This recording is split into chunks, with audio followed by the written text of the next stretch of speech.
small garage, but it's full, you know, and those you collect stuff for people in their life, you know, in their garage. Well, what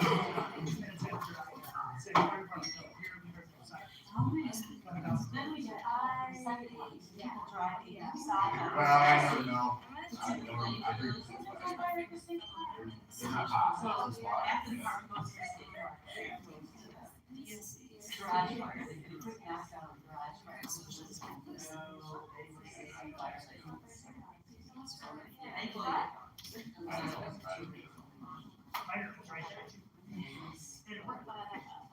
I went across the street like this. Yeah. It's terrible. No, I know. It's bad. We do carry the screwdriver for them to fried fast and they really see and pop it, it's fit and pop them off. He did pretty good. Yeah. He was on it. I went around the corner. Oh, yeah. He was like,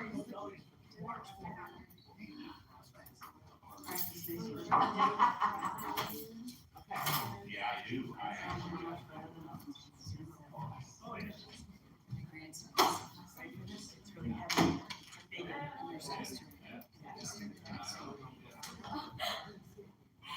He is like calling. Yes, I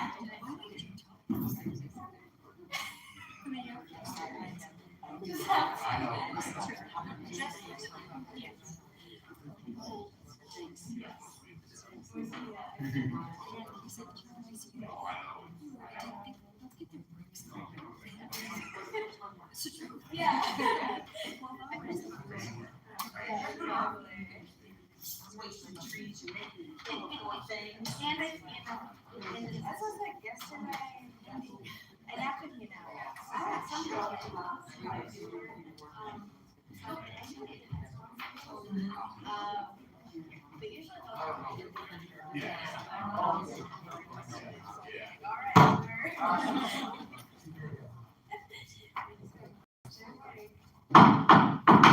It is June 9th, 2026, 10 a.m. Could you start? Stand for pledge allegiance. I pledge allegiance To the flag of the United States of America and to the republic for which it stands, one nation, under God, indivisible, with liberty and justice for all. I do declare we have a quorum present and duly excused. Any changes for the agenda today that anybody has? Yes, I'd like to add, a purchase agreement that we received for 2 of the lots, on Dixie. I'm not sure where we want to kind of put it, I don't care. Any other thought? I mean, do you want to do it again? We'll call for it, or 13F. Okay, How's that? perfect. Okay.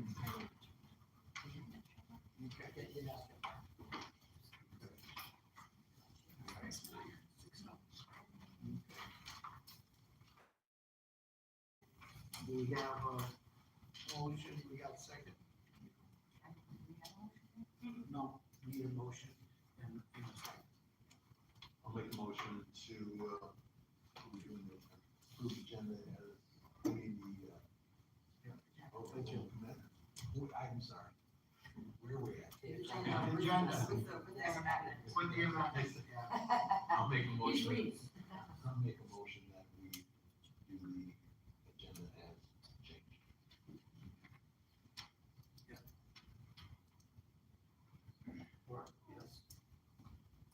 I'll support it. Okay. All in favor, say aye. Aye. Opposed, same sign. Okay, thank you. All right, consent agenda. What do you think of the consent agenda that you would like to discuss, bring out, or look at, have questions?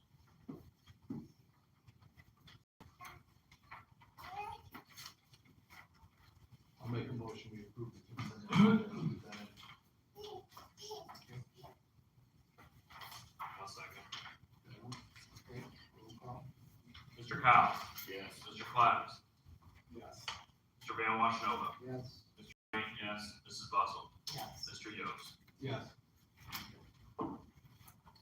Alright, Mr. Yo, public comment.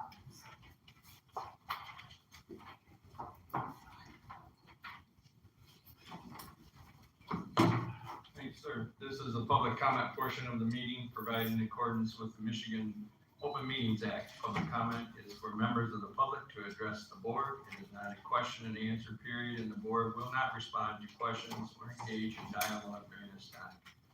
Each speaker is limited to 3 minutes and is permitted 1 comment per session. If you have a question or are requesting information, please provide your name and contact information, and appropriate staff will follow up outside of this meeting. Comments must be directed to the board as a whole and must be respectful and orderly. Thank you, sir.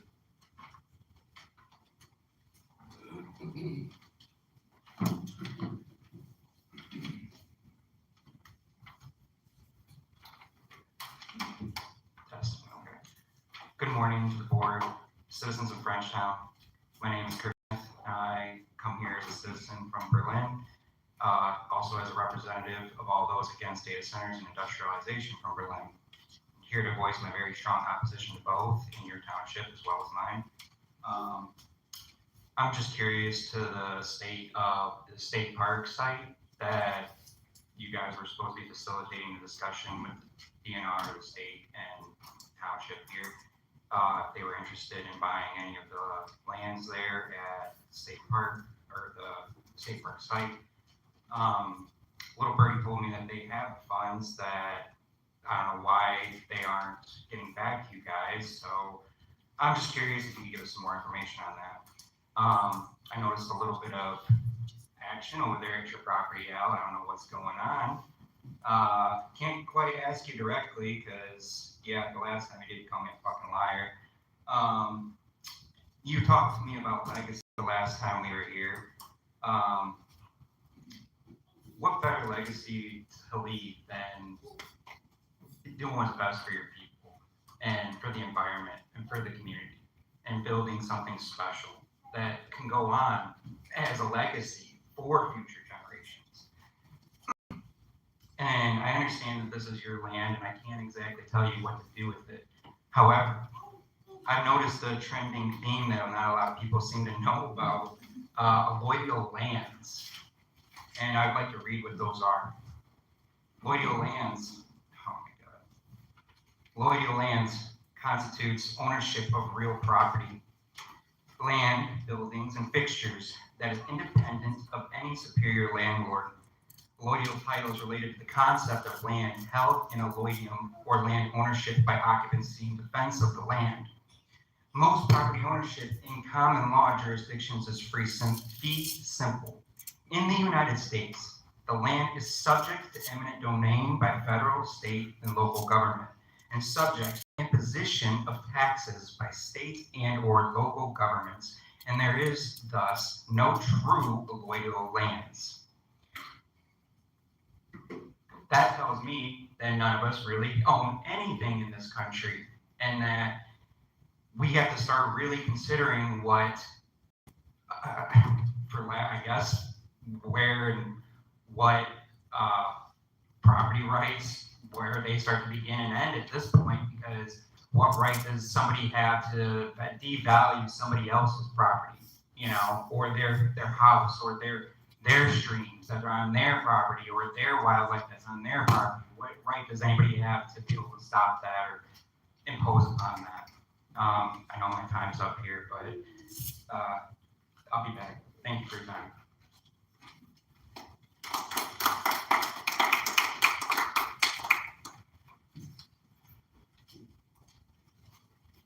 Somebody else like, please come up first.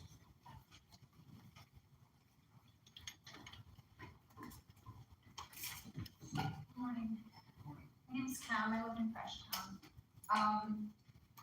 I noticed that there was some activity at your property as well, and I cannot like remember if I read this to the board or not, because I'm also going to be in Berlin, enjoying retirement immensely.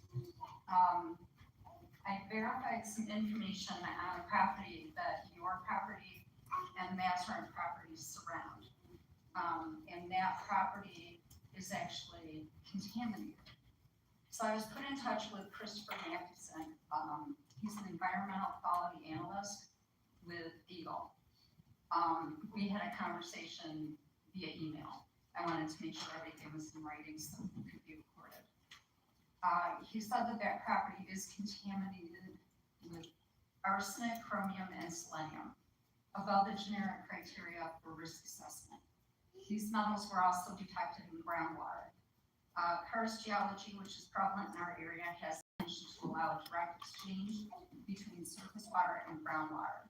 It can move quickly and can potentially spread contaminants farther than expected.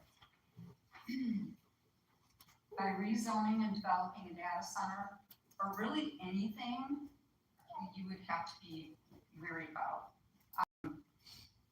The contaminated property, there's a large chance of contaminant migration, and would have to follow a strict due care section 20107A requirement if it's allowed. It's justifiable to say the new use of the property is not compatible with the neighboring environment restrictions for like heavy industrial and poses a threat to the health of the residents if zoning changed and redeveloped. In fact, it may pose such a risk and will require further testing of both contaminants and specific geology. Our drinking water should be primary concern, considering the many residents in the surrounding area. I'm really concerned about it. I'm one of those residents. So I would hope that some testing will be done. Thank you. I'm sorry, can I get your name? Kim. Kim, thank you, Kim.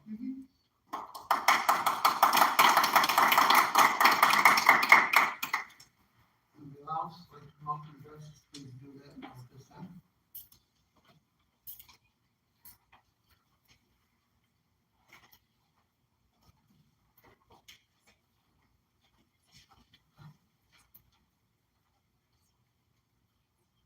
Good morning. Patricia Klein, Frenchtown. The recall effort, Supervisor Alvin Washington Law, Trustee Sheila Bussell, and Treasurer Julie Ellison, has been very interesting. The vast majority of people are very supportive and thankful for our efforts. Many have joined the effort.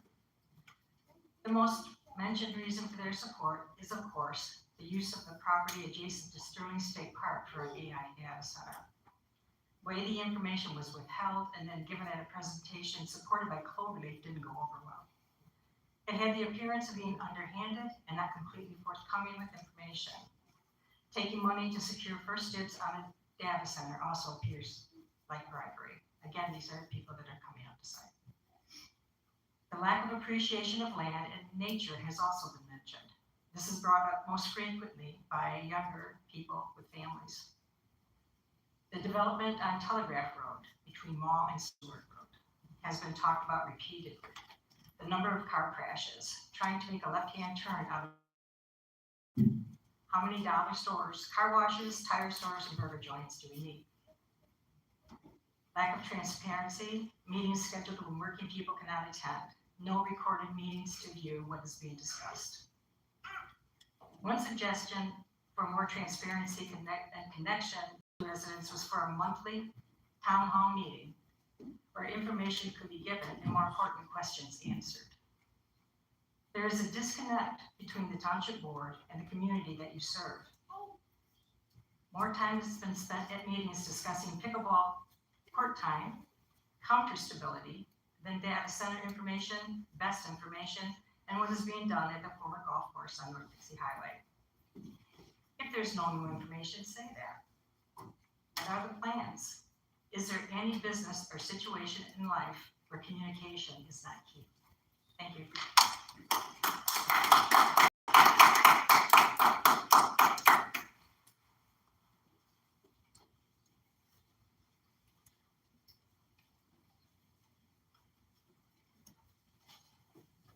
Hi, Kim Jermel, I'm back. Al, I can't believe we're still here. Really, clearly by now you must understand that the majority doesn't want you in that seat any longer. They've really been showing up, and you know what's shocking? I'm not able to be in the sun right now. Oh my gosh, the army that has showed up. As soon as I said, I don't know what I'm gonna do, they said, we know. And they showed up, and there's an army out there everywhere. crawling to get signatures. I think you thought you were gonna get good employee protection, but you're not.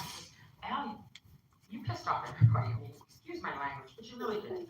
Within the office, that's why I filed on you, Al. I cannot imagine. My father was a businessman. He owned multiple businesses. I cannot imagine his employees come to work being treated like that. He would have never done it. That's not how you run a township for sure, much less, I mean, not even a business, Al. But that's why I filed on you. And when you make the contractors mad, you even made the contractors mad, Al. I mean, come on, that's the good old boys, Al. You pissed them off, Al. I know this. I'm related to them, Al. So you're not gonna get that protection in Monroe. You're not. They're showing up in groves. They're sending people to sign for you. It's crazy. I don't know why you don't just do everybody a favor and step down. Do Julie a favor, do Sheila a favor, do the whole township a favor, and just step down. Go live your retirement life. Have some enjoyment in life besides the stress of all this stuff. It's gotta be stressful on you. I don't know how it couldn't be. And I was wondering if there's any possibility the board could do a public statement on not putting a data center on that golf course site. I think that it would help a lot. I know you guys have said it here, I've heard you, but the only video is that, and it's ours, and not everybody watches it, and, you know, if you could make like a public statement, it would be amazing. It would do a lot. And other than that, all I got to say, Al, is you really should just resign. It's best for everybody here. We could get somebody else in the seat and move on. This township could be strong again. We don't want to be like Bruno. We don't. Frenchtown's a pretty strong, bigger township. We want to stay strong. Thanks.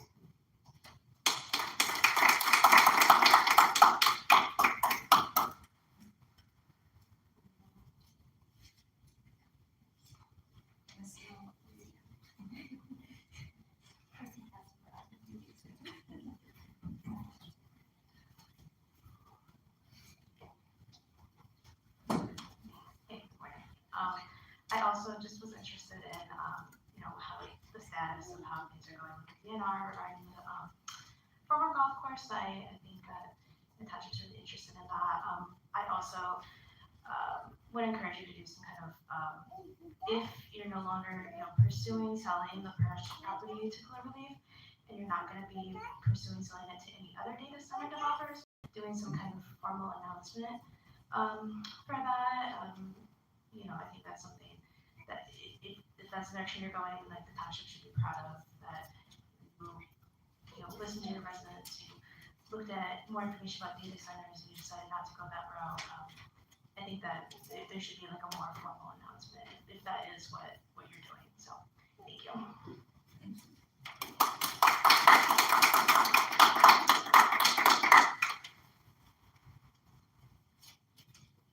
Smells like the president, please.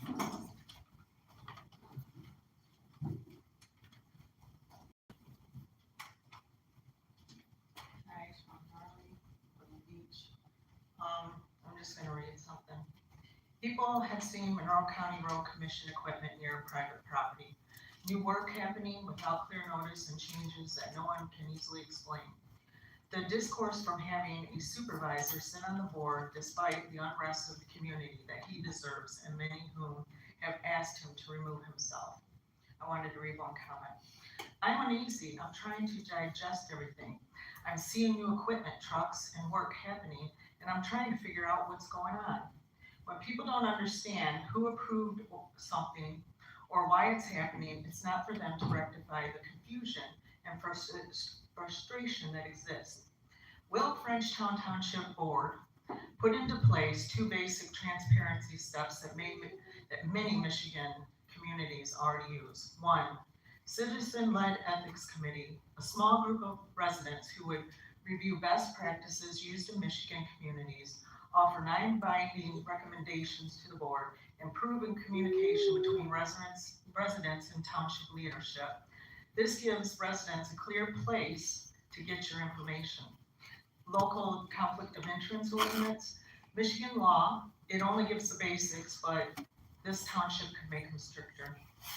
An ordinance could define what counts as a conflict, explain when an official must disclose a conflict, explain when an official must step back from a vote. This protects your township, the officials, the public, everyone following the same rules. What I'm asking the board to do is to put both of these items in a future agenda, review and consider adopting them. Explain publicly on the township website why you chose yes or no. It takes a board willing to do something that the community needs. Thank you.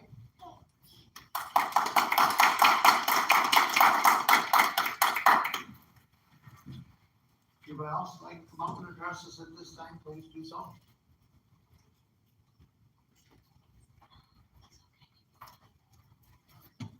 Hi, I'm Robin Sweet. I'm looking to ask the board to make a motion for apartment complexes, not the individual apartments, to be inspected so people are aware of what's going on within the complexes. Because there's a lot of issues here that need to be addressed, that's not being addressed.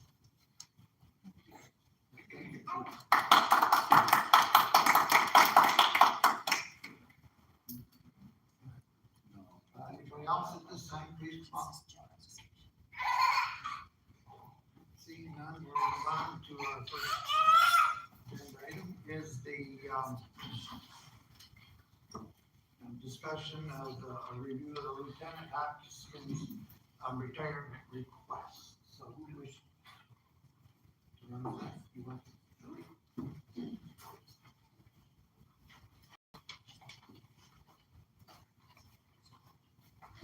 Lieutenant Hoskins gave his formal letter of request to retire on June 13th being his last day. He wrote a very nice letter about the department and his years of service. He's been with the department for 33 years, and he's kind of looking forward to moving on and spending some time with his family, and did mention getting a job at Costco. I asked him if I could get an employee discount. I know in past you've had to accept the letter and then place it on file for him to retire, and that's kind of what we're asking. I'll make a motion to place Lieutenant Hoskins' letter of retirement, and I'd like to thank him very much for his many years of service and enjoy his big life. I'll support that. Mr. Yost. Yes. Mr. Collins. Yes. Mr. Clevens. Yes. Mrs. Bustle. Yes. Mr. Bryant, yes. Mr. Van Washington. Yes. Are they planning anything for him, like they go? I don't know yet. System? Um, Would you keep us kind of group? I will. I was thinking if he wanted to do something, I would ask him to come back to a board meeting. I don't know what that would be. I just know that 33 years is a long time. In the past, we've kind of given him a plaque. I think Gary did that out of his own pocket, so I don't know if that's something that we would want to continue on. I can purchase the plaque if you send me the template. Glad to get a plaque. Either you can use that or. I just willing to come to the meeting. I know he would be, and he's done a lot for the department. He's the one that wrote one of the grants that got us the 2011 Rosenbauer fire engine. He's just been, he's been a pleasure to be around, and I'm not looking forward to not seeing his face, but I do think that it would be great to give him some honors. Contributed a lot over the years. Very much. Thank you. Ms. Scott, thank you. Discussion, next item is Officer White resignation and hiring request. Sheila, you want to run, or Kyle, what do you want to do? Yeah, I can. We've known for a while, the person in that position was looking for other employment, and grateful for the time that he spent with us. Did a very good job in that position. Thankfully for him, he's found a new position to advance on to. We'll need to accept his resignation letter and then, I guess, approve the Human Resources Department to start looking for that replacement. Temporary for in between? Yeah, we have a temporary that was with us a couple of years ago. Just to help stay on grass. Yeah, that's our grass. Right. Yeah, no. We'll need somebody back in that existing grass. Yeah, yeah. Okay. So, okay. So we need a motion to accept his resignation and to move forward with the hiring. Do we have one? No, I just said, maybe Ron would like that job. I'm not joking. I know you're not, but he lives in Bedford, so I don't know what his plans are. I know he doesn't plan on working until, I don't know, we can talk.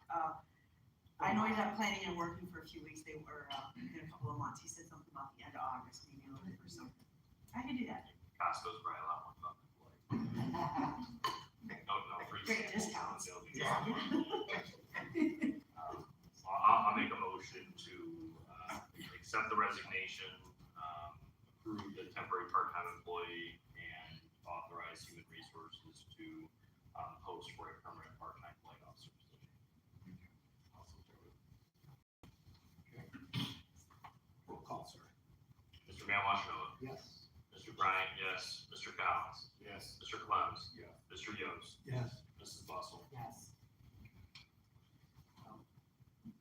Make sure to tell him that he's been a very good part of the system, Absolutely. and that's good, and I'm glad he's moving up.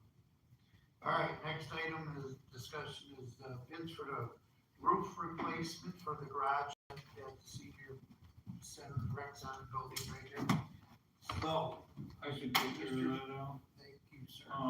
I mentioned this a couple weeks ago, we got 3 bids. Probably a month or so ago, we had damage to the 3-car garage, wind blew some shingles off. I got 3 bids, KMK, who did the roof on this building, appears to be the lowest bid.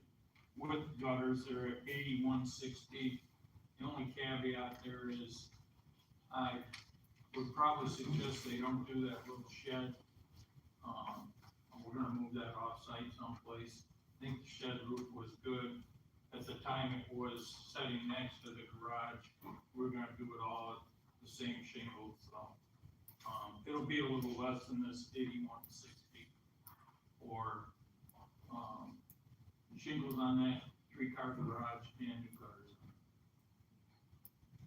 Thank you, sir. Okay, so. Any questions on that? I'll make a motion to approve KMK construction at CP 8160. Hoping that it'll be a little less than that. Not including the shed, yeah, possible. All right. So when you're ready. Yes, sir. Mr. Yost. Yes. Mrs. Bustle. Yes. Mr. Bryant, yes. Mr. Van Washington. Yes. Mr. Clems. Mr. Collins. Yes. All right, thank you. Okay, next discussion up is a Monroe County Road Commission, contract for Heights Road cross tile replacement, and, I got that. good. All right. There's, as you see in front of you, the road commission has indicated 3 cross tile replacements on M125 to US 24. The MP underneath the description of work is mile point. I don't know what intersection, that's a point distance from an intersection. They did not indicate what intersection it's from, so that's how they determine where it's at. But they've recommended those 3 tiles be replaced. Mark Massey has reviewed this from Mannequin Smith, and he said all 3 contracts should be approved by the board. And you'll see it's a 50-50 contract with the road commission. And you'll see those numbers in front of you.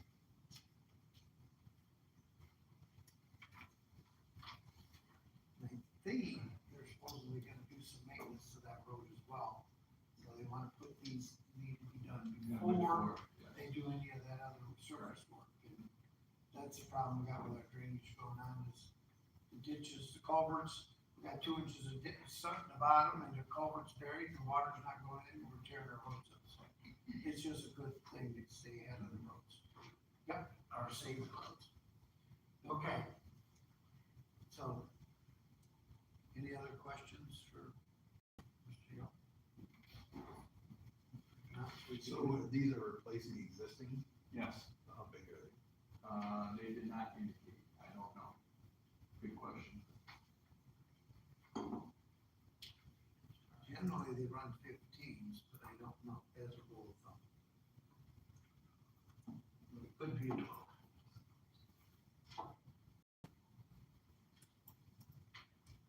Or it could be a small one. I guess the engineer already looked at it, so. Yeah. Well, Trust it to be right. yeah. Do you know how to start date on it? No, so if you approve it, they'll add that to their list, right away. There's certain dates when they get there, you're on the list. To put it on their lengthy list, I guess I should have said. Very much. Sometimes 2, 3 years out.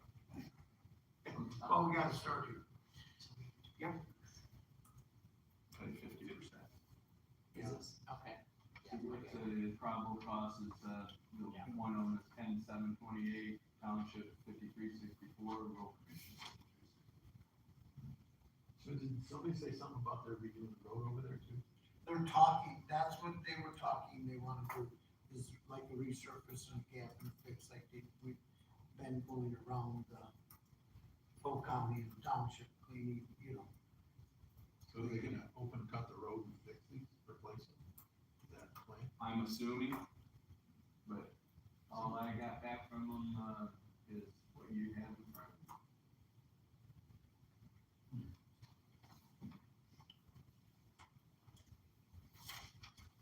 you. You got a puzzle with. Yeah, I mean, they don't give you very much information. No, there's not, it just Terrible. says in 125 to Telegram. Yeah. Just Just to how show. far, I mean, I know it's. Well, they No. put that mile point down there, Oh, but yeah. you don't know what intersection. There's 3 cross tiles in there, you go down And I there, would think. crossing the They road, gotta open cut it, right? Well, I would think so. Gotta Otherwise, replace the tile, it's the only way they can, I would Yeah, think. they did that on Bill Road when, before we kept that part of the little stretch. They had open cut it, pull the old pipe out, they dropped in 15 on that one. And hence, And fixing the road, took out they the have old to do this first. right. And they gotta do this like that had to be first, yes. And same with, North Stony Creek over there, from Grafton up. Maybe not to, but the Linda W, that subdivision they talked about, Chris talked about putting a cross title there. Is that happening or no? Matt Snell sent me a text that said he was going out to look at it. Okay. And I have Because not Chris had heard. thought after the whole debacle, he's like, well, we can put a cross title, but it's not one problem. He's going That out was to look months at it. ago. I'll make a motion that we approve, the cross tiles with the road commission as proposed to include the 10%, they usually request. Support. Jerry? Roll call, sir. Yes, sir. Mr. Yost. Yes. Mr. Collins. Yes. Mr. Clemmons. Yeah. Mrs. Bustle. Yes. Mr. Van Washenova. Yes. Mr. Bryant, yes. All right, our next, item up is the fire system inspection and testing service agreement with the 2 properties. Who got the top, did you think, or Sheila? No, I think that, Dave, you've been talking to Thomas with this, right? It's preventative maintenance. It's the company that you hired to put in the system and to maintain the system. And they're requesting to continue on doing the preventative maintenance on the system, the Thomas and Lang. So we're not gonna have one company that No, doing hey, it. I thought we switched to Wyandotte, no? No, we came from Wyandotte. one to Cali. They're doing all the repairs and they're seeking opportunity to continue doing the preventative maintenance so that they don't have somebody else looking at their equipment. They wanna maintain their equipment. So that's what they came through with their bids for. And we didn't do that before, that's why we were in the problem. That was the problem, That was- and Thomas was concerned about the 3 bids, but the 3 bids would bring in other companies again to manage the exact equipment that Caraway just spent all the time updating. And it was gonna cost both of them, It it wasn't wasn't gonna work, and there was a laundry list of whys. We still have Wyandotte monitoring. They're This just is the not equipment, this is the preventative maintenance of the Not, equipment. Wyandotte don't do that, they just monitor. Correct. So we But do- when we looked at it, Why that stays on for the monitoring part, but you guys already vetted Caraway, they were one of the 3 bids you chose to put the equipment in, and they came back and said, we wanna maintain the preventative maintenance, and Thomas was afraid to say yes to that without board approval. He was asking if Dave or I would ask you if you would approve the preventative maintenance program and allow them to continue keeping it in good service. Some of our stuff has not been checked in too long. This will That we fix discovered. that. This will fix that, right? Yeah, too much. That's what I thought. That's We all. had somebody else, we had two different people, and now we're just that one guy. That's- I'll make a motion to approve Um, it. Yes, sir. Can we tidy up the contract a little bit about if we decide we want out? Because it's, It does have a for I cause, saw that. 15-day notice, and then a 30 days without cause. So, I mean, okay, well, I guess. I think as long as they have, and it does have auto renews, it's a 1-year agreement with the proposed, auto renews unless you give them 30 days notice prior to the expiration. So, I mean, 30 days. I don't really like all the reviews. Yeah. Can we convert that different? Yeah, the auto renew is, Strike. can you do that? I You don't just have think to so, I remind was them saying, on an annual basis to sign another one every year. right, but You'd have if to go we back don't, to if the you board. tell me don't do that, then it automatically votes. This It way, loses. it'll automatically do it, otherwise someone's gonna reach out to them on an annual basis, and they're not going to take it. Keeps everybody's attention. Oh, no, that'd be you, yeah, something alerts. Well, they'll send you info on that emails. If we could, I think that would be better, Craig, would you, we just, yeah. I don't like it, I don't like finding out after the fact whether it's just an auto renewal, rather than whether they change or not. If it's an auto renewal with no changes, well, that's one thing, but it doesn't everything be exactly. Comes Yeah, back you with put like auto 10%. renews, no changes, there's no price changes. Yeah, I could put there, auto renew with no cost increase. Right, if there's no Then, change. no change, yeah. Can we add that, Carrie? Sure, yeah, I mean, certainly you can tell them it's approved that way, they'll agree to it, Otherwise, you can request that they, remove the auto renewal unless the prices stay the same. 'Cause I don't really see where it addresses the price change. It probably doesn't. Yeah, it doesn't really. No. I'll make a motion to approve the service agreement with the proposed revision, adding in language to the auto renewal section regarding that auto renewal is contingent on no price increase. I'll support that. Okay. Roll call, sir. Yes, sir. Mr. Collins, Yes. Mrs. Bustle, Yes. Mr. Yost, Yes. Mr. Clebs, Mr. Vanova, Yes. Mr. Bryant, yes. That's a bit redundant, frankly, though. It says under the same terms and conditions already, Right. so. But it seems like every time I've read them in the past, they do that, and then next thing you know, Chris, we got, oh, well, we had to add this, well, you have the evergreen thing, it just seems like it gives them. Yeah. That's why I'm done away with them, I'm just FYI, that's all, because if they were getting out of hand.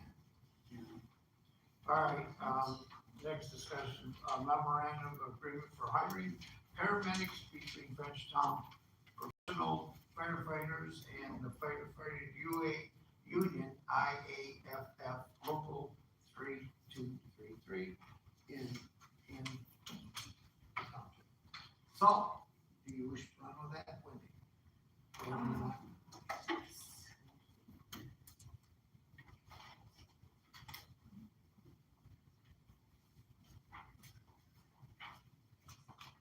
Two groups met on Thursday to discuss hiring firefighters, I should probably say paramedics that aren't hired to the level of firefighter 1 and 2.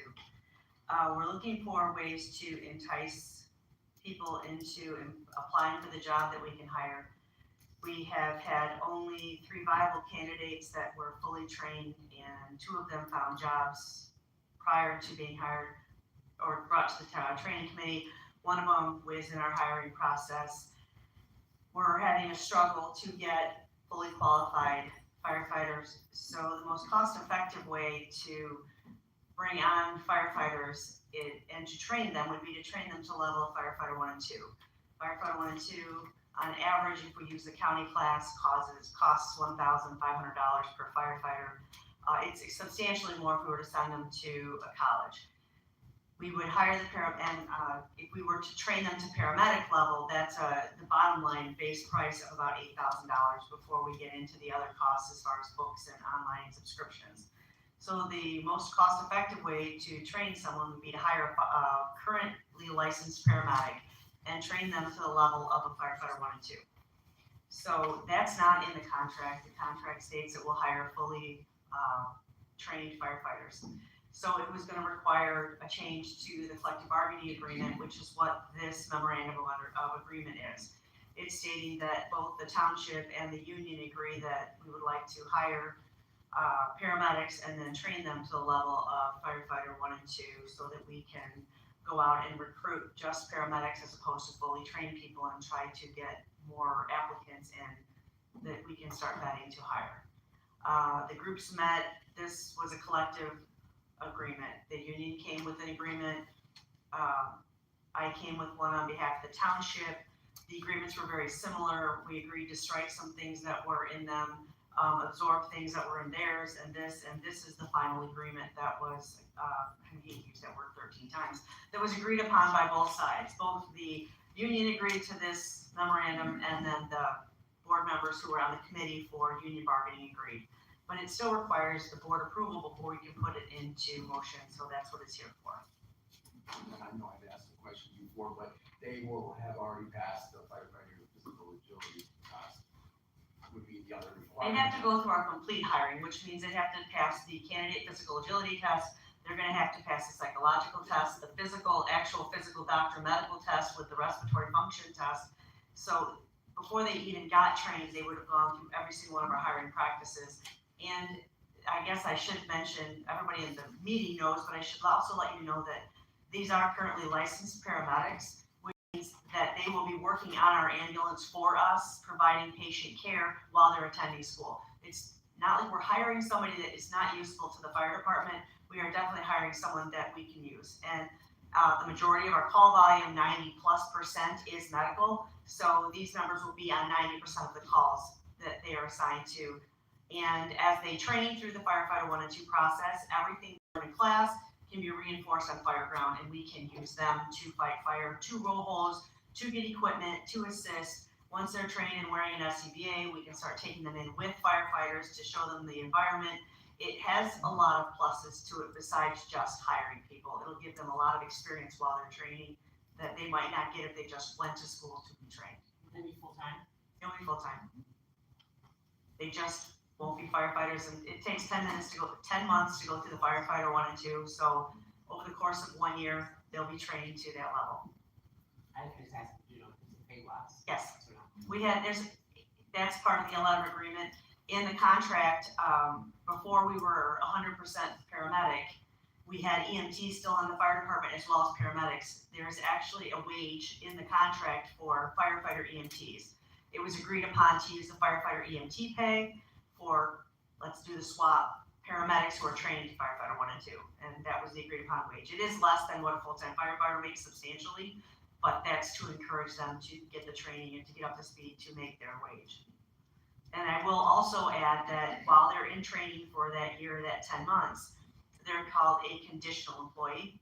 If they do not pass the firefighter 1 and 2 class, then they are signing documentation that lets them know that they are no longer an employee. Once they pass the firefighter 1 and 2, and I have their certificates in my hand stating they're firefighters, they begin probation. And then they'll be on a 1-year probation with the fire department where we can actually vet them doing the job as a full-time firefighter paramedic. We've got some built-in catches to help them be the best that they can be, and also, if they're not, ways to relieve them from their duty. So I take it, since I'm reading the one I got today, and the one I got yesterday, the one yesterday included the employer ability for setting the dates and times, if we lose all that. That was one of the things that was negotiated because of the difficulty in the scheduling. The union wanted to be able to put them on a shift and use them to fill the gap on the shift that will be down a person. We talked about it at length, the value of changing their schedule regularly, and it's also, Sarah was in the meeting, she came in person and discussed the legality of hiring an employee and not paying them to be trained.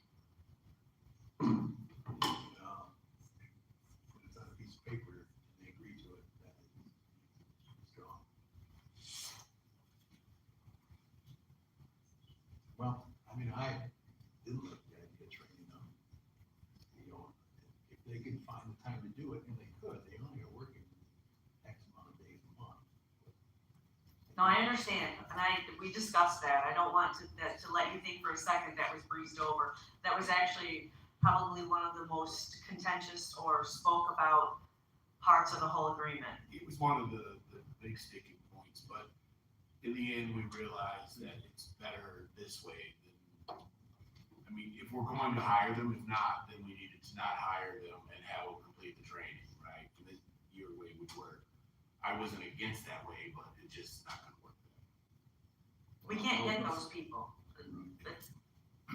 And one of the things to remember too, all parties involved would prefer to have fully qualified persons, and that No doesn't doubt mean, about it. we're still looking for those persons. This should be in no way an indication that this is what we're seeking. We're not seeking paramedics only. We need to be focusing on fully qualified individuals.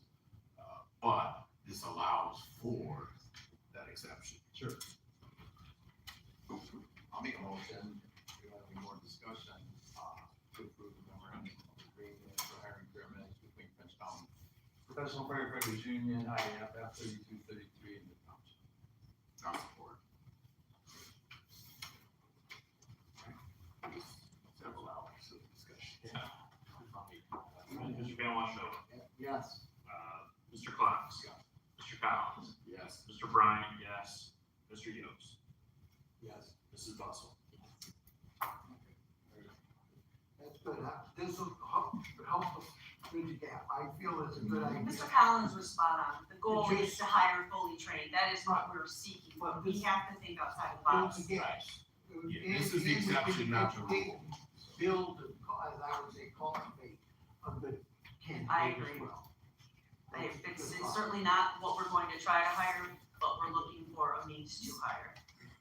Thank you. Especially we just had a resignation, you know. For honor, and unfortunately, every day everybody's getting younger, so more are gonna be coming. Hey, Willie, can I ask a question? Did we ever get anywhere with the sirens issue? Yeah, he's gonna speak to his crews, I mean, I don't have any control over I know you don't, I know you don't. but I- And I've been working with the MCA, which is the Medical Control Board, to try to get them so they can't they can't run lights and siren through our township, because I see no value in it when we're already going, and I just keep. I almost hit one. She's not talking about our trucks, she's talking about Our rural truck was community. like siren on Dixie Highway, and it was busy, it was a busy time of day. And I could hear the siren, and I was gonna make a left-hand turn, so I got left-hand lane, and here comes MCA, lights on, no siren. And I'm No like- siren on, no lights, you couldn't see them. I couldn't see him, and I thought the siren was from ours and already going by, and I'm like, what the heck? Right, that's a big problem. Twice. And She then, cut me like, to- a week later, the same thing happened, and I'm like, of course I called my neighbor. Yeah, certainly through any intersection, that should be the protocol. It is exactly what they're, It wasn't an intersection, because Oversized drive, right? It You is. didn't turn the lights on. They're bragging about having hired a whole bunch of basic EMTs and that they're bolstering their staff, but I believe that they're putting their staff on a little bit too soon before they should be. Lights on the dash, it shows whether the lights are on or not, Correct. so. Do you have any contact with their attorneys or FTOs or anybody? I have, their supervisor and their vice president, and actually the vice president's over the training and their supervisor's over each one, and I've talked to both of them. What if we reach out to Carl, maybe he's. Carl's the vice president that I'm speaking with, and also Eric Ferris, he is their new supervisor, road supervisor of all of their crews, and that's who I'm reaching out to, and he's sitting down in the different crews, and I give him the dates and the times, he can see who it was. Do you think the letter from the board saying, listen, this is ridiculous? I don't think that would hurt. Certainly an opportunity for training adjustment. I think that it would reiterate the fact that we're looking out for our residents, and we require you to drive better, act better, be more professional. We have a meeting with Troy tomorrow. Write a ticket for that.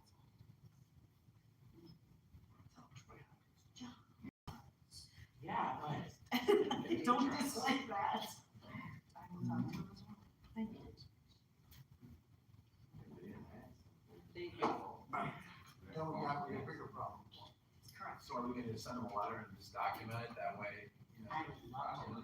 I think it wouldn't be a bad idea for, to say, Jerry, would you be a good one to write that letter, compose it? You got dates, times, and places, so they'll be able to do it. Did you keep those dates? Let me look on my desk. I had a note, I kept my note. It may serve as better, not so much as an admonishment, rather than an opportunity for training. I get it. Yeah, do you want, it doesn't matter. Yeah, I did say I wasn't looking at getting them in trouble. I was looking at getting them to realize what they're doing is so dangerous. Well, and help, you know, they got new people, they said, They so knew they had a lot of they need people. to program that this is what's happening in the street. Good fun, major act. Big time. And if we can help with that, then I think it makes a ton of sense. We're not trying to get anybody in huge trouble, we just wanna try to make sure everybody's aware and that. it's not an 18 player, accident. right? Yeah, that's my thoughts, right? Reach out to their FTOs. Alright, got it. Direction. Alright. Okay, 13 Apple. Chip. Yep. I'm trying to snow, so I don't forget nobody said they were gonna do it. Okay. So we have an offer, for the parcel, the lot 7 and 9 industrial park. It's for $200,000, which is for both lots, 200 together. I had my thoughts. The realtor did say, please counter offer, but I, I think that's so far apart that, it's ridiculous. yeah. She did say that, that the one lot, I believe that was 7, lot 7, that he was looking to put a fancy oil change there. And 9 was, he didn't know what he was gonna do with it. So they are cash offers, as they stand, with a 90-day due diligence period. So I think we should just respond and say, no, thank you, and be done. I think we should counter. If we counter, we counter back to the price, but I think we should just let it go. Yeah, I agree. The asking price or the list price for 7 is $194,250, and for 9 is $238,03, so a total of $425 and some change. Okay, I'll make a motion not to accept the offer. do you enter a motion on this? Yeah, and some that were just not making an offer, or you want to? We don't want to counter offer. I don't think we Oh, will. counter offer at all. Or just say what the asking price is, and we mix that. If you remember, we lowered those already. I understand. Yeah. But I sort of say, just don't do anything. Oh, okay. Just, I mean, that's up to you guys. Oh, I mean, But- we're not, we don't need to, then they'll just consider our offer. Well, I would just If say their to offer's them, not no, gonna thank be you. out, we're not gonna accept. Right. I don't even know that an oil change is accepted. Well, that's what I'm saying, and as long as we own the property, they can't try anything. He's got the 90 days to go and just figure that out. Yeah. Yeah, but still at 200, it's not, No, not, absolutely not. not today. No. So, Yeah. we're going to get it off, take the motion to, do. Gary, did you make that? Gary, If we need one. reject it, yes. Make them reject it. Yeah, I'll support that. I'll support All right, anything, and, I will support it. oh, you're right.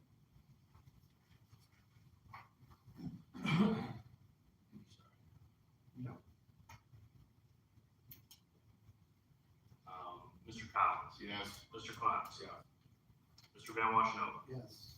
Mr. Bryant, yes. Mrs. Blossom. Yes. Mr. Hughes. Yes. All right.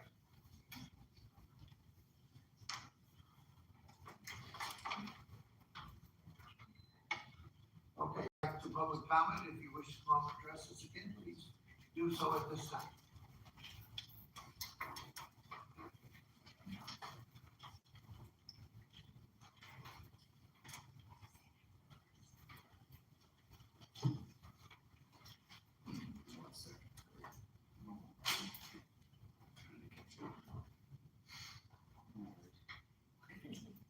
Testing. All right, I'm ready, Kurt. Last night, when I was at Berlin, I brought up I can't seem to wrap my head around where all these taxes are going with our townships. Why is it that we need to keep piecing ourselves out to these big businesses and corporations? If our community and your community can't seem to get your shit together and support yourselves and generate enough income right now, today, at this point, there's something seriously wrong going on. I don't understand. Why are you having to sell us out? Why are we selling out to anybody? Why don't we have an abundance of money between people to the township, between all the other industries that you already have here? What's going on? Where is all the money going? It's like a black hole. I don't understand. And this goes from the base level all the way up to the top. I do not understand. And then people want to sit here and say, oh, the tax refunds, they're going to give us the taxes. You know, I've heard mention that there's 30-year abatements in some areas for these taxes. I'll be fucking 65 before I see that. 47 if there's 12-year abatements that I've heard here. That's just ridiculous. What are us the people getting out of this? We're the ones that got to deal with this shit coming into our community and into our backyards. You need to listen to your people. Maybe consider holding a workshop or some kind of event or anything. I'd be happy to help you with that. Where you can hear people's ideas, alternative ideas. Work with your community, not against it. I could be here all day talking about all these different ideas. I've already given you plenty. Have the sheriff come out, make it an all-day event. I can get people from multiple communities that you could hear from. Saline, Detroit, been all over the place, Dundee, you name it, take a pick. I don't know, just please listen to your people. Don't do this to us. Don't keep selling us out to industry and big businesses that don't care about us, that don't want to see the community thrive. They just want to put money in their own pockets and run away with it. Thank you for your time. Thank you. If you want to come up and address this again, please do so at this time.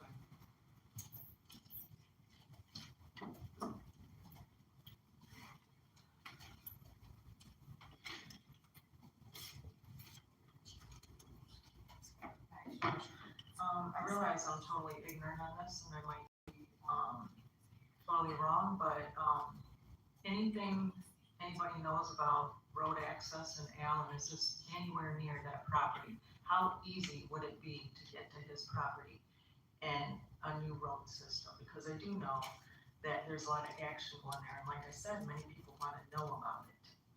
And, the other thing that I think would help would be, if we knew about and had a public statement about the golf course, 1500 North Dixie Golf Course, and whether or not that will be slated for BEST or for data center.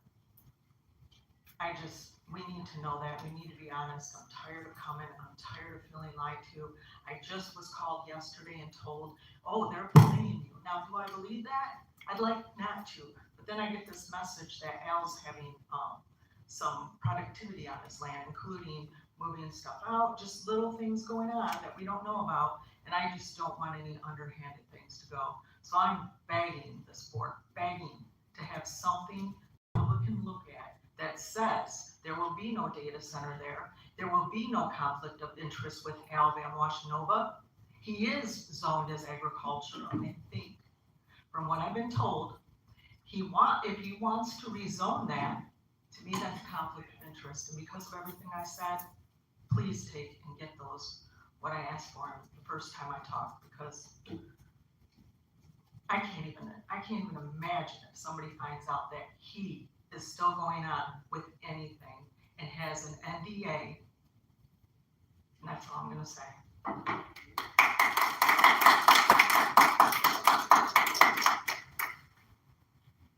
Somebody else like to address this time? Please do.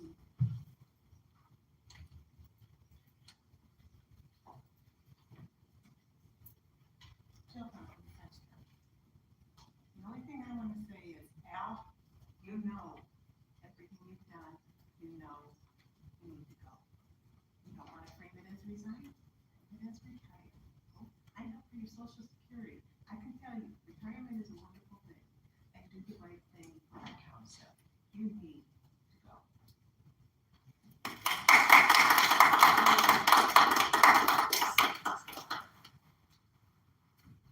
Anyone else would like to address us, please do so.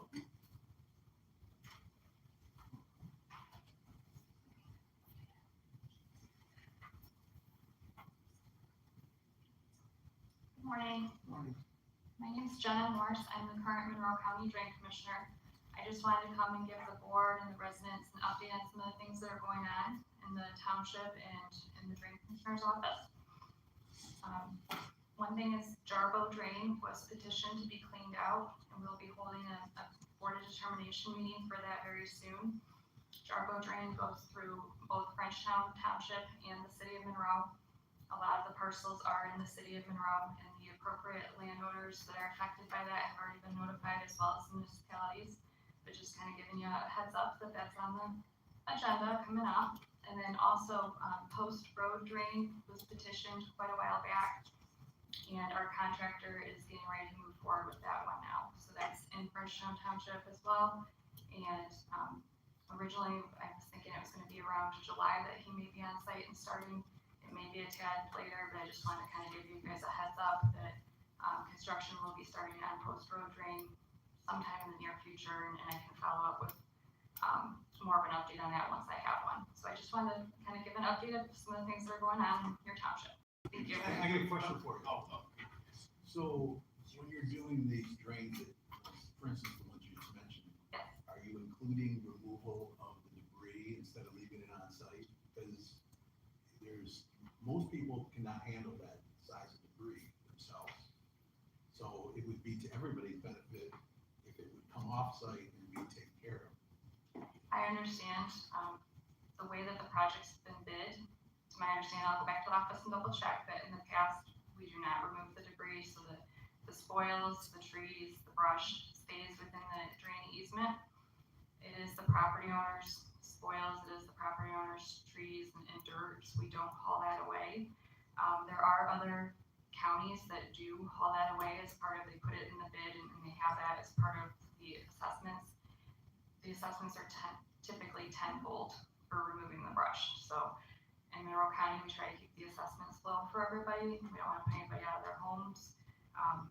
We understand that that can be a hardship, but the cost of removing it is also a very big hardship. Well, all I was gonna say is, but if you don't bid, you can't even bring it to the people and let them decide whether they would want to pay the extra amount, because I bet you a lot of them would. Because trying to move all that crud from adjacent to your property, right by often your most beautiful site is the creek. Now you've got all that crud sitting there for the next 10 years. It's not very pleasant if they can't live. You've attended some of the drain commission meetings and asked, because what it does, it creates blight in the township. And we go to the people about the blight, and they say they can't clean it up because they don't have the right equipment. So now they're in violation of something that the drain commission did, and then then you guys obviously say it's not in their bid. And they can't even clean up because they mix the dirt even in with the wood, so they can't even run a chainsaw through it. This would be a good thing for you, Ron, since you're running now. It would be a good focal point if I would tell you that. There has been a lot of discussion about trying to do two bids, bid it our typical way, I think that's the way to do it. and then bid it a separate way as to removing the brush and trees. That's something that we can look into in the future. That's certainly a possibility. People can cut it up for firewood if it's on their property. These are trees that are 7-8 feet diameter. There's no way. They're coated in mud, remember that, that's mud, we couldn't get the chainsaws to them. This is an existing problem for decades, and it's something that should have been dealt with a long time ago. Your predecessor knew that, and it wasn't done that way. Wayne County does it, so I mean, somehow they make it affordable, so I don't know why Monroe County can't make We it. even allow it to be burnable, if it was burnable, but you coat it, they pick it up in the mud. We can't run the chainsaws to it, they can't make the pieces small enough, they're full trees. We all worked tirelessly the last time we did the drains in Frenchtown because of the stacks of debris everywhere. We didn't have ordinances that says they can't have that, but we can't go after the property owners for the ordinance because they can't do anything with it. Because the county created the problem. we were fortunate, Gary and myself and some others, we removed some for an individual who double amputee, but it was a project, days and days and days we did to remove that. Is it something that, since the project hasn't happened yet, is it something that maybe the contractor could include or offer to the individual properties? I can remove this for you at this additional cost, and maybe work with the property owners. It's just something I'm wondering if you could offer while it's on the site as an option for each of the property owner, if they wanted that. They don't have to accept it if it's a lot, but at least maybe they know it's their responsibility. I don't know. It would go on the Notice that it's a Yeah, responsibility. I think you beat up your team. We appreciate it. But some other things too that you guys might want to look into in the future is how you, secure the embankments again. I mean, maybe some hydro seeding might be the better choice than in the past, because we saw with the Sandy Creek drain, and within a very short time, it spills back in, creating natural earthen dams, because there was no soil or root system to hold the grass in place, to hold the soil in place rather. They're coming off, full of roots and all, Yeah, just right. loosened up all the soils, then when it rained, it just always, a lot of it went back into the creek. Yeah, we looked at this a lot. We did. I appreciate the feedback, and I'll certainly go back to the office and see what I can figure out if there's a solution out there. Currently, the way that it's being done is it's being bid to not remove the brush, it stays with the property.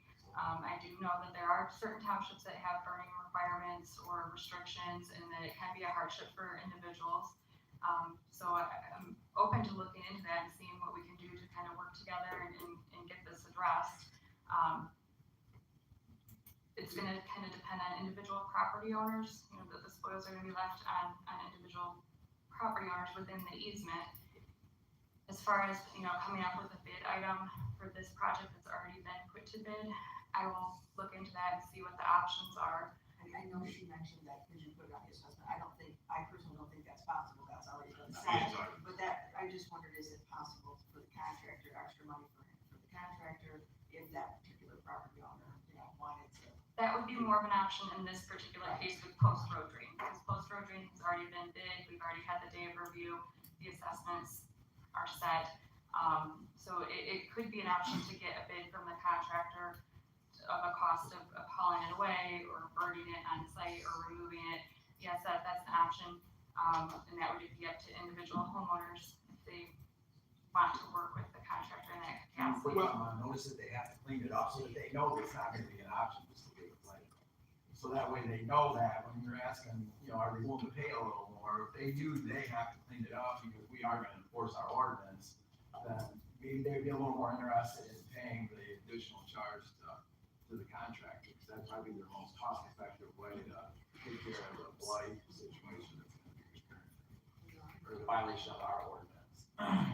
So from the drain commission's perspective, whether or not they clean it up, it's in the drain code, it's not a requirement. So it's more of a township level, if your ordinance requires them to clean it up. And that's something that we can try to work together, our two offices, to come up with a good So solution. do you have the addresses and names of all the people that are gonna I be was on just gonna this? ask, where is it going from where to where? Are you doing it?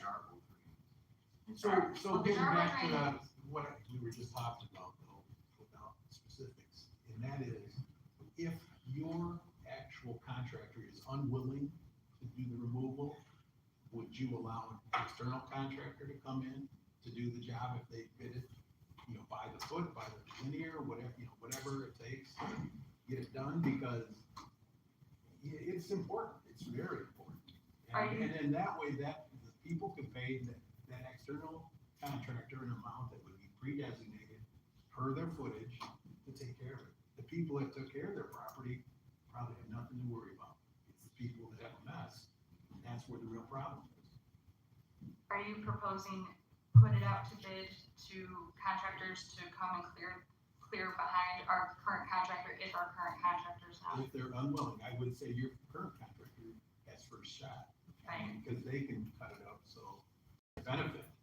Whereas if they're just doing it as per normal, they're gonna.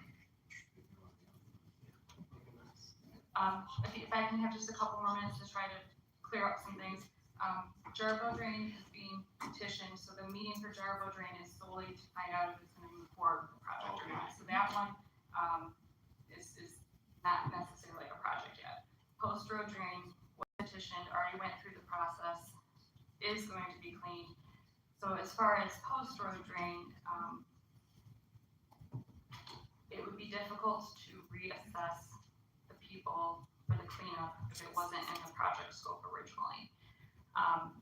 Where the cost comes in, it's hard to, we get into a kind of sticky situation with the trees because we assess based on benefit and we assess based on acreage draining into the drain.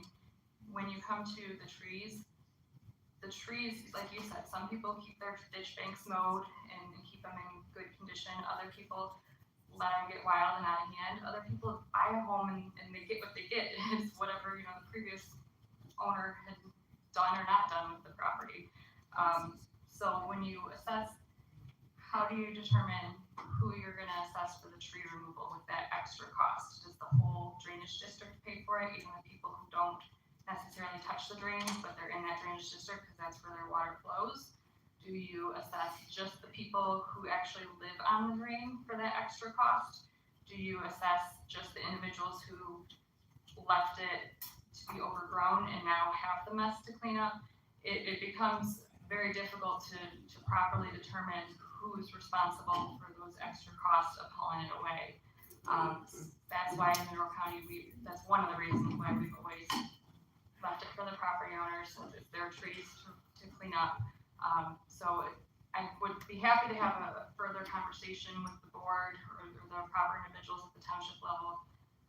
We can set up a meeting and kind of figure out what we can do to work together and address everybody's concerns. We certainly don't want it to be a hardship on the individuals, but from my perspective, we don't want to put them out of their homes by making their assessments so high.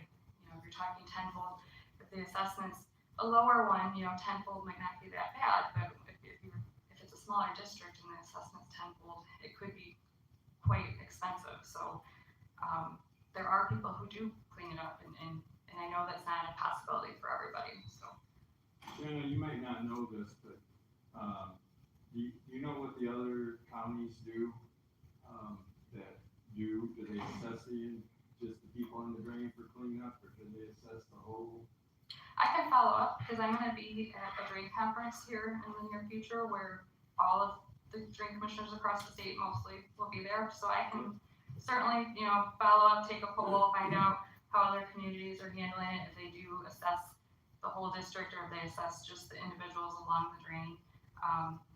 That's something that I can look into further and get more information. Some of them will chip it up, some of it will haul it away. That's what we did up in the chipping company took it out. Can you let us know where to where on the? Yes, I'm sorry. Yes, That's okay. We So, got sidetracked. on the Post Road Drain, and the drain map should be on the Drain Commissioner's website right now, but I have a small copy printed. So the Post Road Drain is running, it's east of Williams Road, south of Post Road, then it crosses over Post Road and is on the north side of Post Road, running through people's parcels, not running along the road. It crosses over Dixie, and then let's see what road this is, but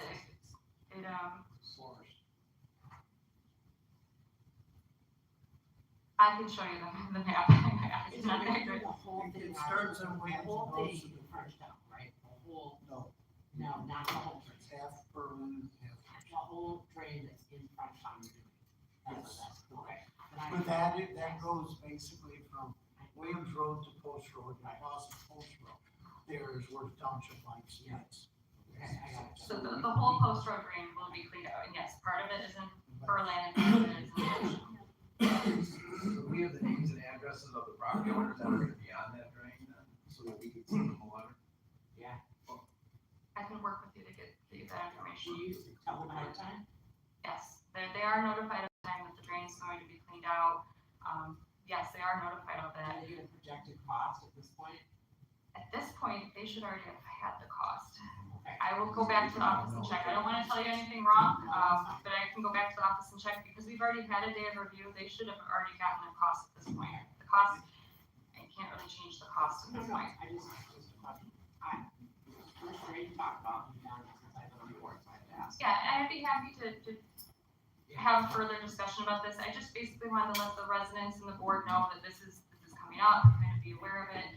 It's nothing new, you know, it was petitioned quite a while ago, it passed petition quite a while ago, we had the day of review.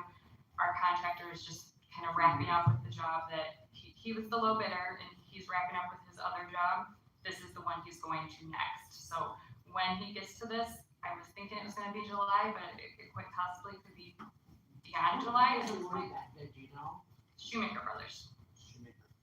They're the ones that were pulling tree roots and everything out, and I mean, instead of bringing it off flush, they were just pulling it on the ground, which is causing the erosion to be worse than it was before, and all the dirt, as soon as it rained, it just washes right back into the creek.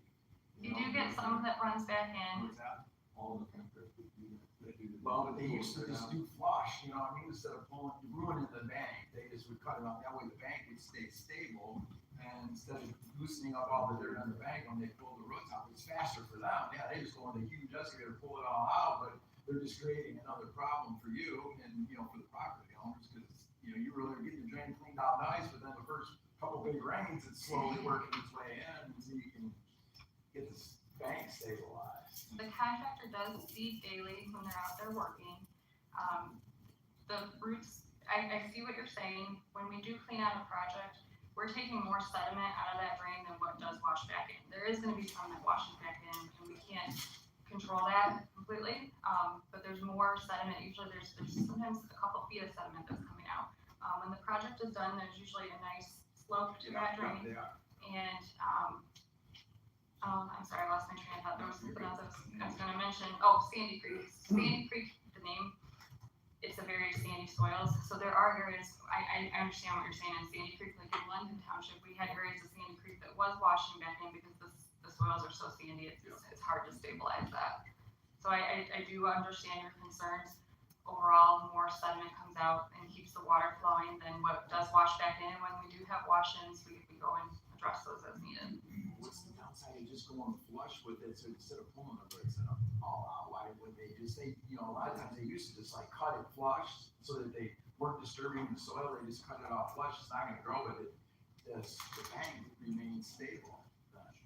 Other than the cost, it's way cheaper and faster just to rip it all out. When you say cut it flush, you're saying not dig the banks at all? Not pull the banks back? Well, you wanna pull it out like you would, but on the bank, just cut it off, you know, cut breaks, so all you'd have is the stone base that's there, and you wouldn't disturb all the soil.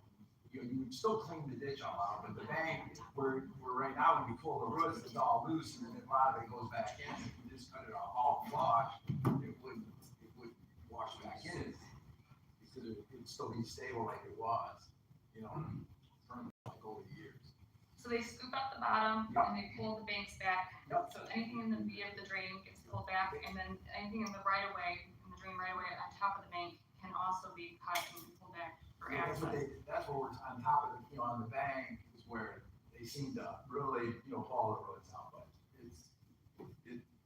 Chris and I just spent some time when people were complaining, went out there and said, look at this, more dirt's going back in, and we would go out there and look, and it didn't make sense to pull, you know, because when they pull that roots out, sometimes they're 2 or 3 feet down in the ground, you know, the big roots, and so then now it's just all loose dirt, like, that would just wash back in, where if they took that same tree and just cut it off flush, they wouldn't have loosened up all the soil. The contractors that have been doing this have been doing it for years and years. If there was a better way to do it, I feel they would be doing it a different way. When you go to your conversation, you can just see they're all just ripping Yeah, them I off that way. you know, I appreciate We don't the want, feedback. we don't totally want to invent a wheel, but we just know the other counties are cleaning up, and so, and it creates a fire hazard, and that's my we're concerned. We're not trying to cause you guys. No, I appreciate the feedback. If there is something that we can be looking at differently, if there's something that's within my control and following the drain code that we can do different, I appreciate the feedback. I don't have all the answers, and I'm not gonna pretend. And there's not enough support, honestly, coming to these meetings, because I've seen the public hearings they have, people just aren't showing up, so that doesn't make your job any easier.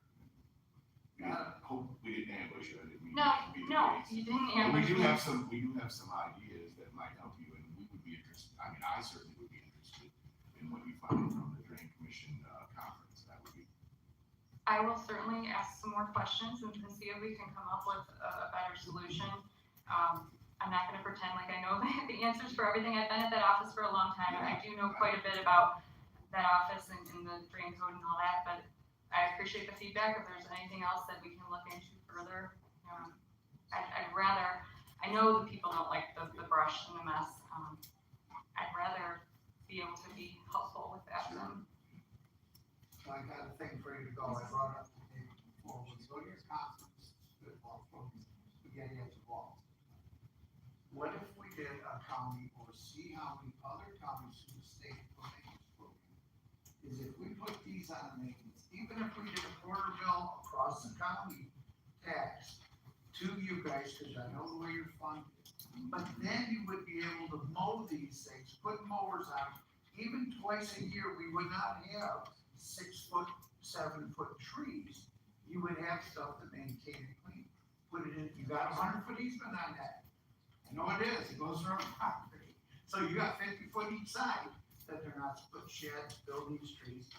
If we did that, do you know how much it'd save, it'd increase water flow, and it'd save a lot of grief.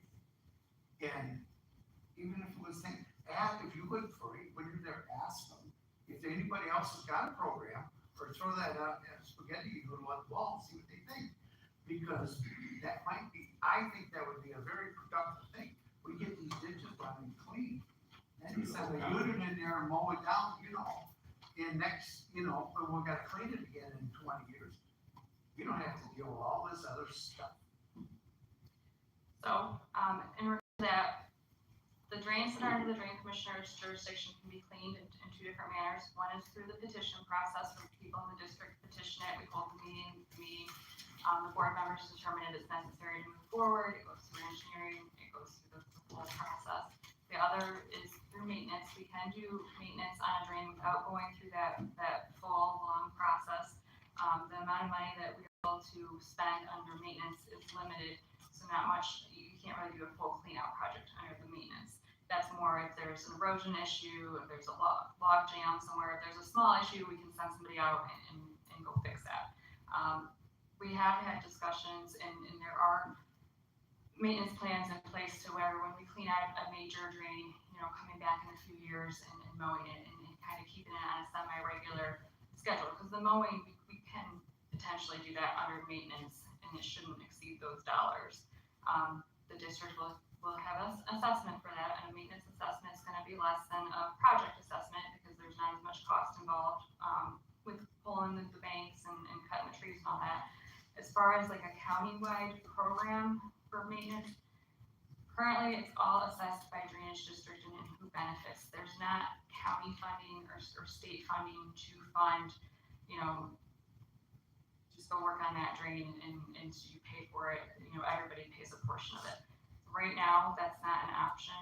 To my understanding, it's always based on the drainage district you're in. Is the drainage district? It's like a special assessment district, like when you guys do roads. The quarter mill through the county came up and Kim was talking that, yes, it needs to have its own funding program allocated to handle it, and it'd be an easier sale to Universal throughout the whole county with the support of the counties and all the townships. Well, I think she's saying that she doesn't know that that's possible. That's something that would have to be addressed at the legislature. To my understanding, under the current drain code, I don't believe that is possible. But I can certainly follow up on that as well. No, they go out and get enough support. I'm just trying to make it easier down the road. And I want to thank you very, very much. Take your time to be here. That's very good that you came and visited with us and brought us up and let us throw stuff at you. No problem. Feel free to reach out to me directly at the office if you have any further questions or if you'd like to set up a meeting, if you want to talk about the burning or the trees. Thank you. Thanks, Jenna. Did a great job. Thank you. Any other public comment at this time, please come up to this one. Seeing none. Okay. Attorney update. We don't have anything at this time, but I will recommendation letter for you, for the next meeting.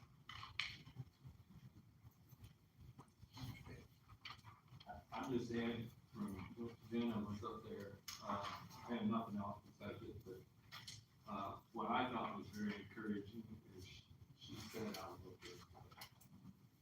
I've never heard that before, so, as a candidate, at least she's listening, gonna look into something. I think that's very positive. Chief, what do you have for us? Oh, mine's quick.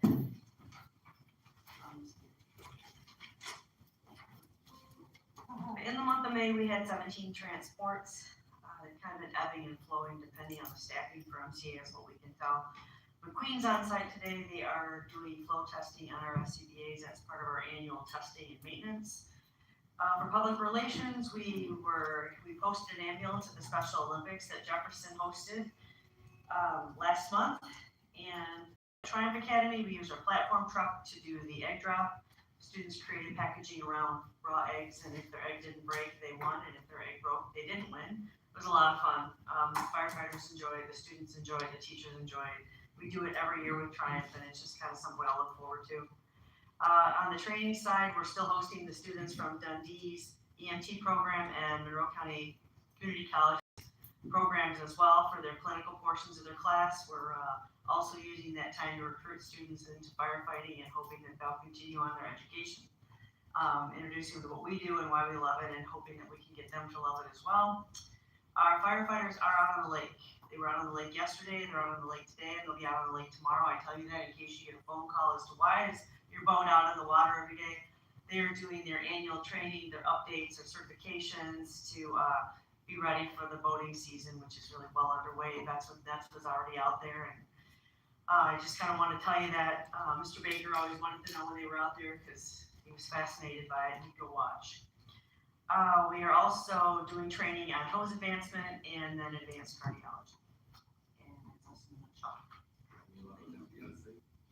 I have, honestly, Gary, I got your text message and I went on the garage fire, so it's literally on my desk. I will text you this afternoon because I will be reaching out. Yeah.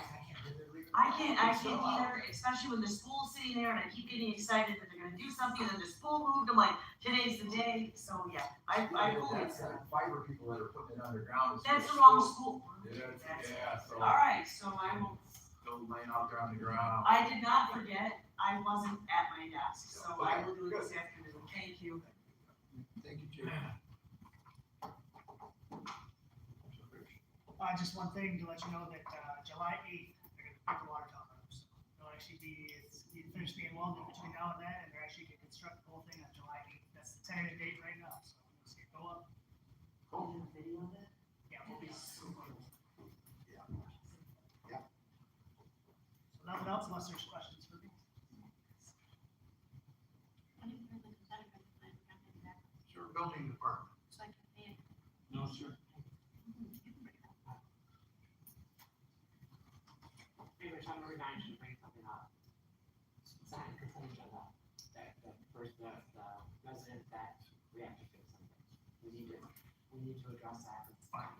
Let me go right up. Yeah, as well. Yeah, so I'll put all of yours.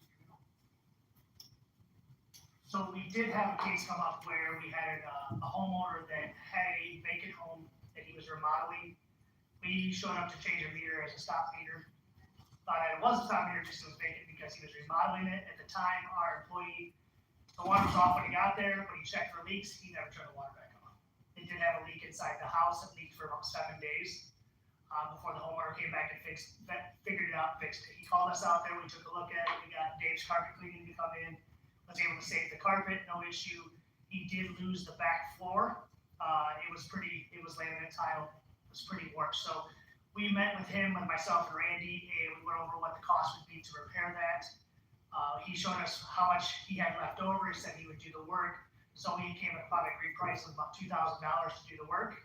So I brought it with Sheila, I talked with her, said that, we're not gonna go to insurance. Dustin has said before, if it's under $5,000, if you can pay it, just get it taken care of. So it's on the consent agenda to get taken care of. We're gonna go ahead and get it repaired. Didn't have a talk. It's not in the consent. It's not. It's not. The backup, because remember it looked like Okay. they received like that guy owed us money. Yes, we got So you'll be seeing that come. Just to let you know, so I did talk with Kerry about it. I was okay to settle with him, and everything looked like it was fine to settle that way. He's very reasonable on the price. He did the labor himself, so we came to a labor idea because he did have to take out a washer, dryer, a sink, a lot of work, a lot of trim work and some paint work for the damaged area. We offered to do it ourselves for him, or get an insurance claim, and he said that he'd rather do the work himself. And if we could settle on the $2,000, he would accept that, and we'll get him paid for. So you'll be seeing that coming to you. So the question is, it's really a gray area. Is it brought to the board as a vote? As an agenda item? As an agenda item, sorry, as an agenda item, because when you look at the spending thing, it's very confusing. We can authorize it, but then it has to be brought to the board. So, I mean, I would recommend probably that it does come as an agenda item at the next meeting, because it's the board's decision to pay and the just rest. do I it did now. speak with, a couple things. I think that he was gonna provide some backup for the. I was gonna provide the price of what I seen his price for what he paid for the flooring. I have all that, so I was gonna present that in the bill. Basically the invoice for what the cost was and how much everything cost. So I'll bring all that next So we'll week. just do an agenda item. Yeah, do an agenda item, that's fine. He wanted to sign a release that he's not gonna come back Correct. with anything else. And I did talk, speaking with Dustin on something else, we talked about this, and again, he's the insurance guy, so what he's saying, the township has a lot of claims, and if it's, let's say, he told me the deductibles, I've got it written down, it might be $5,000 for this. So, it's either 2,500 or 5,000. He said if it's anything under that, but even if it wasn't, because you have so many claims, that's his recommendation. Obviously, you have to take his recommendation, but that's, You want your insurance to go up either. Right. So, and just to be honest, water leaking for 7 days, this is a reasonable price in my opinion. And the damage likely was located in one room of a leaking faucet on a sink that he had taken the drain out of, and that's how it happened. But it was very lucky that it was located just in that area, so. But yeah, and I've had a discussion with my employees about, making sure they know how the water was when they got there and all that kind of stuff. So the gentleman had been talked to about that, but I still think it's a reasonable price too. And I'll bring you all the agenda item as far as next week. So that's how we're gonna handle it from this point forward. Yep, that's fine. Works for me. Okay. All right, thanks. So do you allow them to leave water on If it was on when they got there, this was just a mistake. even if no one's home? Yep, so if we change the meter, it's already on. So This is a then meter then fix. you just clock it to be Yeah, sure that it's yeah. not leaking, and that's what you Correct. Yeah, so that's what he did. They had to check the leaks immediately after that he started up. So that's what he did. He turned the water on, checked for leaks in his meter pit. The area that he's working in to make sure the meter's not leaking or anything like that. And he should have turned the water back off, and he made an oversight and left it on. And it was already off before we got there. He should have paid attention to that, so. Yeah, it's just not paying attention to a detail that and the normal operation, to be honest, 90% of them probably the water's on when we get there. They're homeowners and we have a stop meter, so we're just changing the meter pit. They check for leaks like they're supposed to. He went through every protocol except for turning the water back on.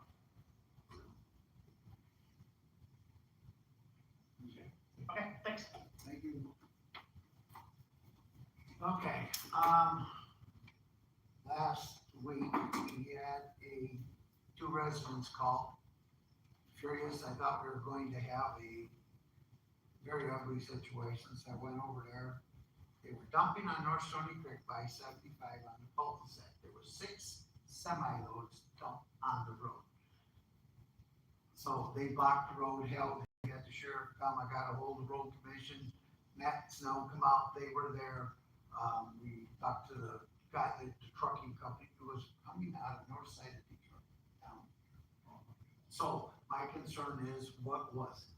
So if they got almost all picked up, we gave them a week or so to clean it up and get it out back. So yesterday there was like 2 loads left and they're supposed to come back and get them. So that's an update. It could have been an ugly situation. The temperatures were that hot, but we got through it. We got it resolved, so we'll move forward on that. I want to ease your minds on the ditch cleaning.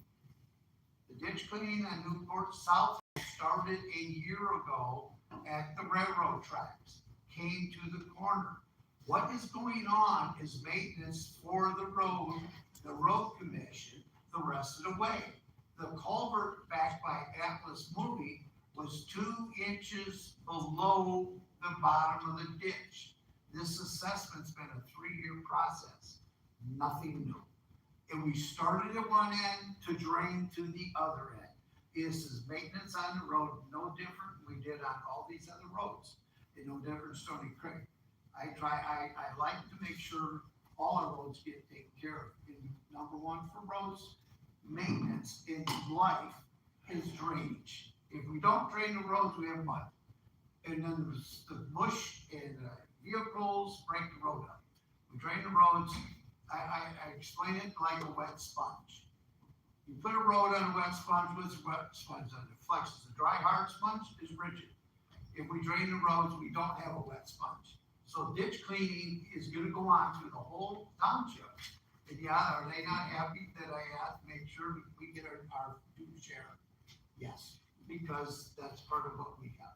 So this project's just been a project of Works Post Road, Menor Road, Heist Road. I mean, there's just a lot of them that we're doing, and we're gonna do more just to stay on. So that's what's going on, nothing else, okay? So we're just trying to maintain what we have, okay? And I like to, just so you guys know what's going on. Nothing special, just normal. We're starting on one end, and like the guy from the road commission, we wanna start kind of east and work west and do roads and then address the severe ones. Where there's bonding, I drive by and see something, I call them guys, we got a problem, because I don't like wet roads, okay? So that's what's going on with the projects we're designing. So, okay, that's what I got. Do you have anything for us, Jerry? Okay. One, on Herd Road, that gravel project, we got some complaints on that, all the dust and stuff. People were asking, was that a project that we contribute to, or is that just a road commission, project? Parts of the Herd Road is road commission, part is us. But the maintenance on, and this is what they also get, is on the maintenance of stone and chip. Stone and chip is a very good thing. It is an inconvenience for a couple of weeks, yes. But it will add 5 to 10 years in your road. It seals it, it puts it there, and that's what we have to tell people. And thus is why they're sweeping up the sweepings, and I asked to get our sweepings, so we reuse them ourselves. Because they go to the water department, we go over there, we use I them. don't think in we parks. want more of those. No, well, No, we have way too much. okay, then we have them go to somewhere, or we let the residents come get them. But do you know what happens to them if you don't? Go back to the road commission and then you pay for them again. And I'm not gonna let that. That is not good for our residents. Our residents are paying to have that done out of our road budget. And then they load them up and they haul them back to the road commission, put them in a pile, and bring them back out and charge us again. By us having them drop, because that is our right, we vote for them. Thus, they are ours. Then when we buy the next batch, they're ours. And we repurpose them, or we get on a program. Let's give them back to the residents if they need some gravel. Let's put it back the way it is. Let's do something with them, but I don't want to give them back and pay twice for something we already bought once. So I think that's a decision to be made by the board, Al, not just one person. Because we have. Well, that's Trying to get rid of. That's fine. If you want to waste taxpayers' money, go for it. Sure, that's good. I'm good with it. I know, and I did this in the best interest at the time when we were discussing this. Yes. But when we started with this program, it was not that much. It just happens to be this year, they're done, this side of town, doing more stone and chip than normal. When this goes away, you won't have nothing. Next year will be minimal compared to normal for the cycle, and we won't see it for many years. And then it comes on, then you got a high year. So yes, we have, but you want, I don't care, you want to make a motion not to, or just, I don't get it, what are we just picking up the excess gravel and just keeping it? we aren't picking up, they're sweeping it, and then right over for us, we got them in 3 spots. Did you see the pile? Where did No, they I- take I- it? Where did they take it?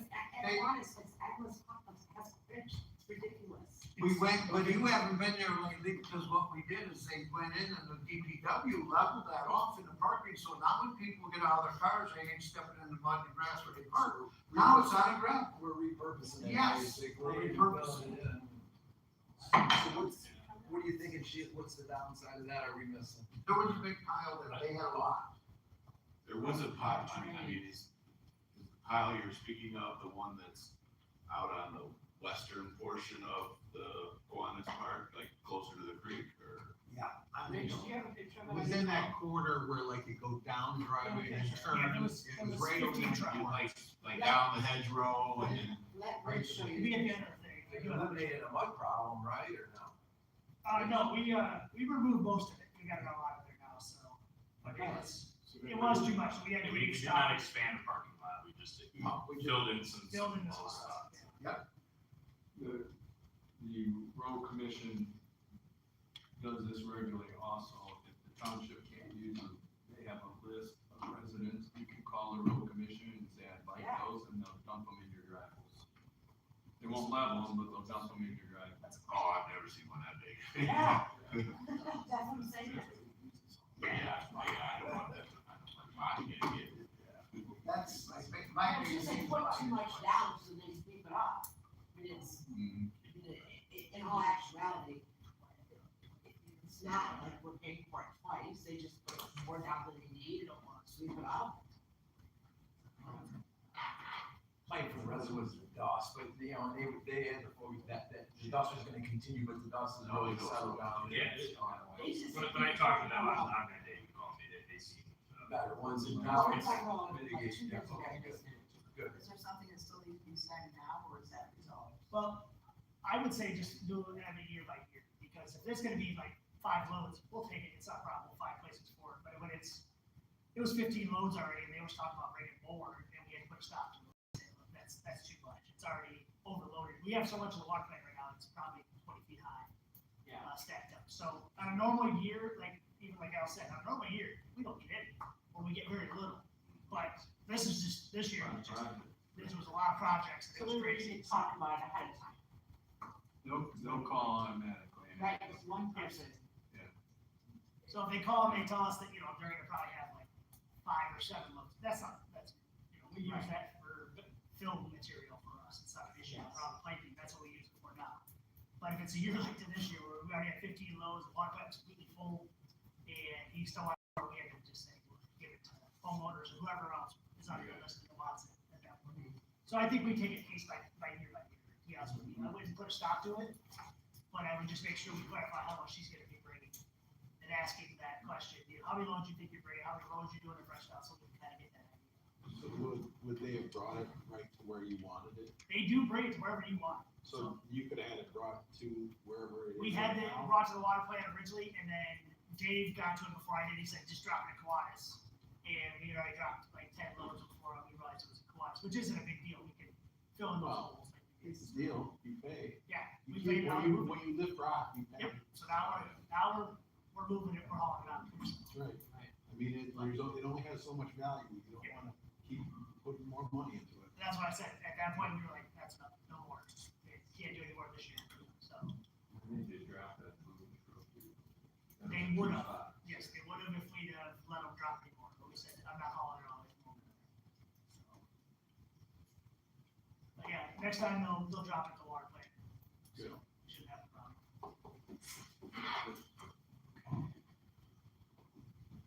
The other thing I had on the list there, that I think her name was Robin Swartz, she brought up about the apartment complex or Oh, something. yeah.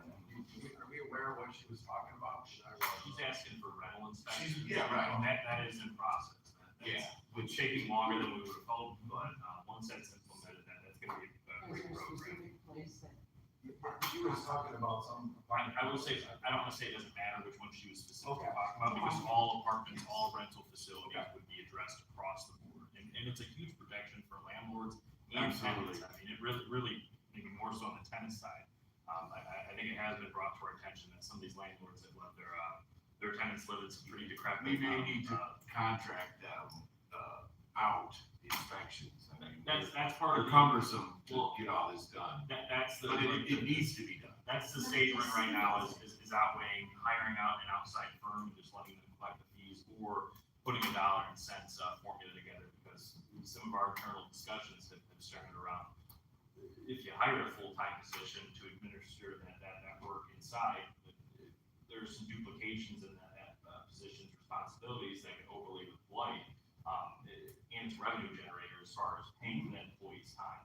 Yeah, I'm open to. Yeah, we'll bring, discussions, right? and the building department has that, ready to present, we'll bring two distinct options to the board, with the cost analysis for you to decide on, so, but yeah, we'll put that in a higher gear and try to. It needs to be done. But it's a cumbersome process. It needs to be done, but it's a little softer on people when it's an outside firm than when it's your government. Yeah. The government Yeah. that is local, You're- comes to your place and starts slapping you around, people feel a little different about it than when a company with a different name comes. Sure. I will say, I've spoken to a number of landowners that have properties, and they're fine with it. They're fine with it because it protects them too, because they can say, well, this is how the property looked, here's the proof, and this is how it looks today. Yeah, I can't think of a good argument against it. And Monroe's very successful with it, the city is. It's nice.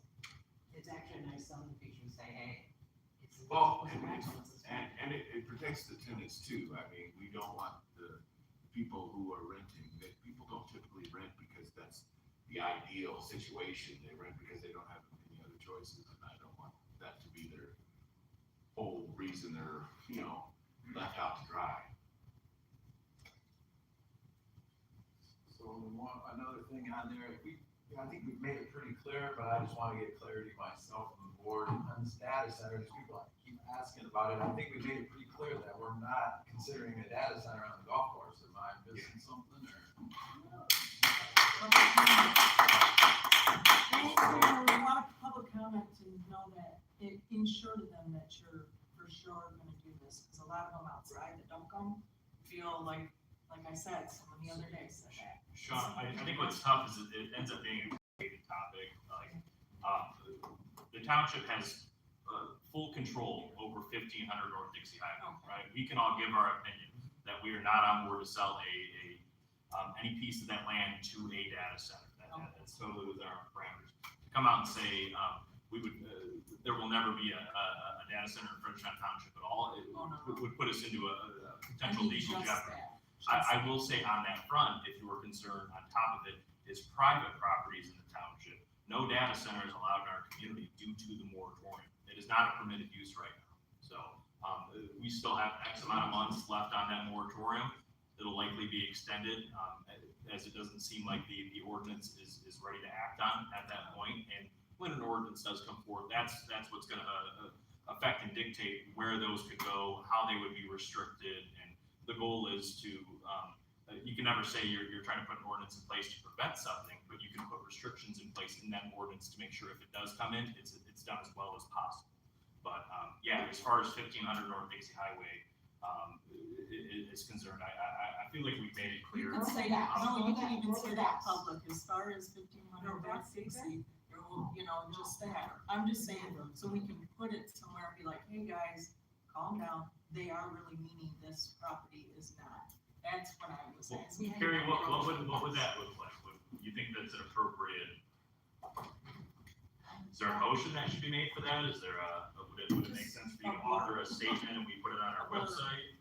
Because I do agree with that sentiment. I don't want to say I'm tired of hearing it, but I think, the people that have come to the meetings, you've seen how we voted, right? You've seen that every vote regarding whether it's a moratorium or investigating other options for the site, you guys have seen that this board has been unanimous in that regard. But there's a lot of people out there that still think, well, they're still trying to put a data center, and it's not fair to any of us, because I like to think over the 7 months we've talked about this data center, we've shown you, we've listened to the public. The data center was resolved in 12 days in Saline. So we've spent 7 months getting feedback and all voted accordingly. So much with you guys, that would resolve if you just, and I'm not talking to myself, I know that you said it, do I have apprehension? Yeah, I do, until Me Too sees it, because I know you guys said it, but I think the community discourse is getting hotter and hotter and hotter. But I think they And can it's say it just- 100 times, but they're still gonna not. They have to read it. If it's there, they don't wanna take it at face value. You said it publicly, you made an announcement. And we have go to there. record it. That's it, so. Motion all be I'm made saying. simply saying Blurb that can we be a want to sell that sentence. property. I don't think, 1500 North I Dixie don't think Highway, we Community committed Center. to not selling, I mean, this board is in place for potentially 2 more years, right? And, or a little over that, and so, I mean, you can only speak for yourselves. Can you make a statement saying you're not interested in selling the property for data center purposes? Can this board say that? Sure, you could say that by motion. But it's not, Right. I'm not saying it's not binding, it can change at any time. Well, we're here. Future people could come in and change their opinion. Or this board. And say this board. This board. Yeah. But I'm But- just trying to I would find a say, peaceful. I mean, I think it's been made known that the cherry blossom, option, letter of whatever it was, has expired, and it's done, so. I mean, That's your decision. I That was, respect it. That was mine. that was let go, so. We have to take our lawyers. I understand. That's why I said I respect whatever she says. Yeah, I and was just I'm not coming up saying, with I'm a just saying, resolution. is it a statement, yes, but it could be changed at any time by this board. And again, but I think that the board has kind of shown that it's not their intent to move Yeah, forward. I'll make a motion to direct the township attorney to draft a letter on behalf of the township to be placed on our website detailing specific the exclusivity agreement with Cherry Blossom LLC, detailing the unanimous vote for a moratorium regarding data centers, and then also seemingly unanimous expressed opinion by the township board, not pursuing a data center for 1500 North Dixie Highway.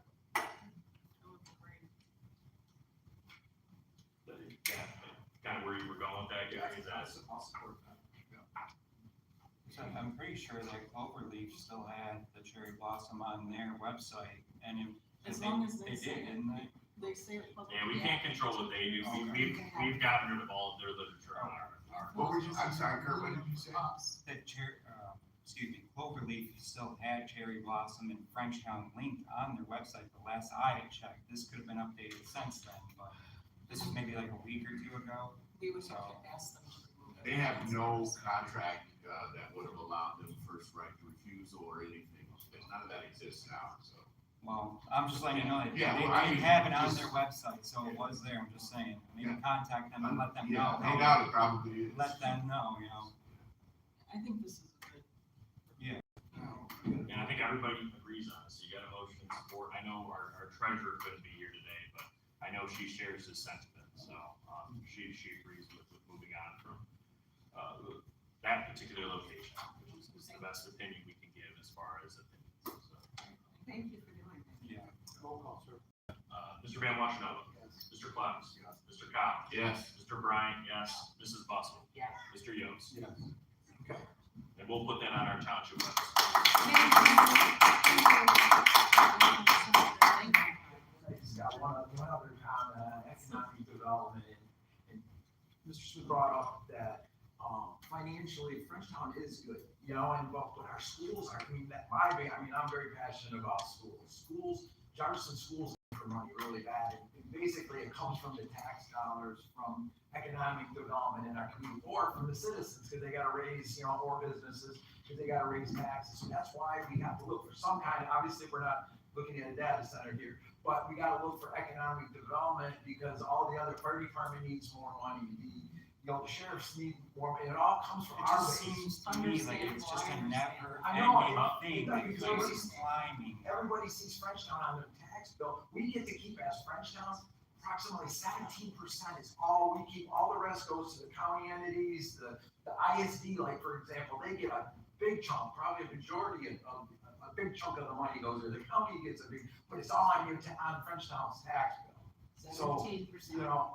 So that's, so that's another reason behind the scenes of why we look for economic development, and because there's two places the money can come from, either the taxpayers and businesses, or from economic development. Well, it seems like it's coming from all of it so far. Why is it that right now in this day and age, we're struggling to be able to do this for our people? Right. Don't we have enough? Well, the big thing you have to factor Schools in. don't, the schools don't, because their costs keep going up. Well, why is that? Why are the costs Because going up? I don't understand. The government is coming.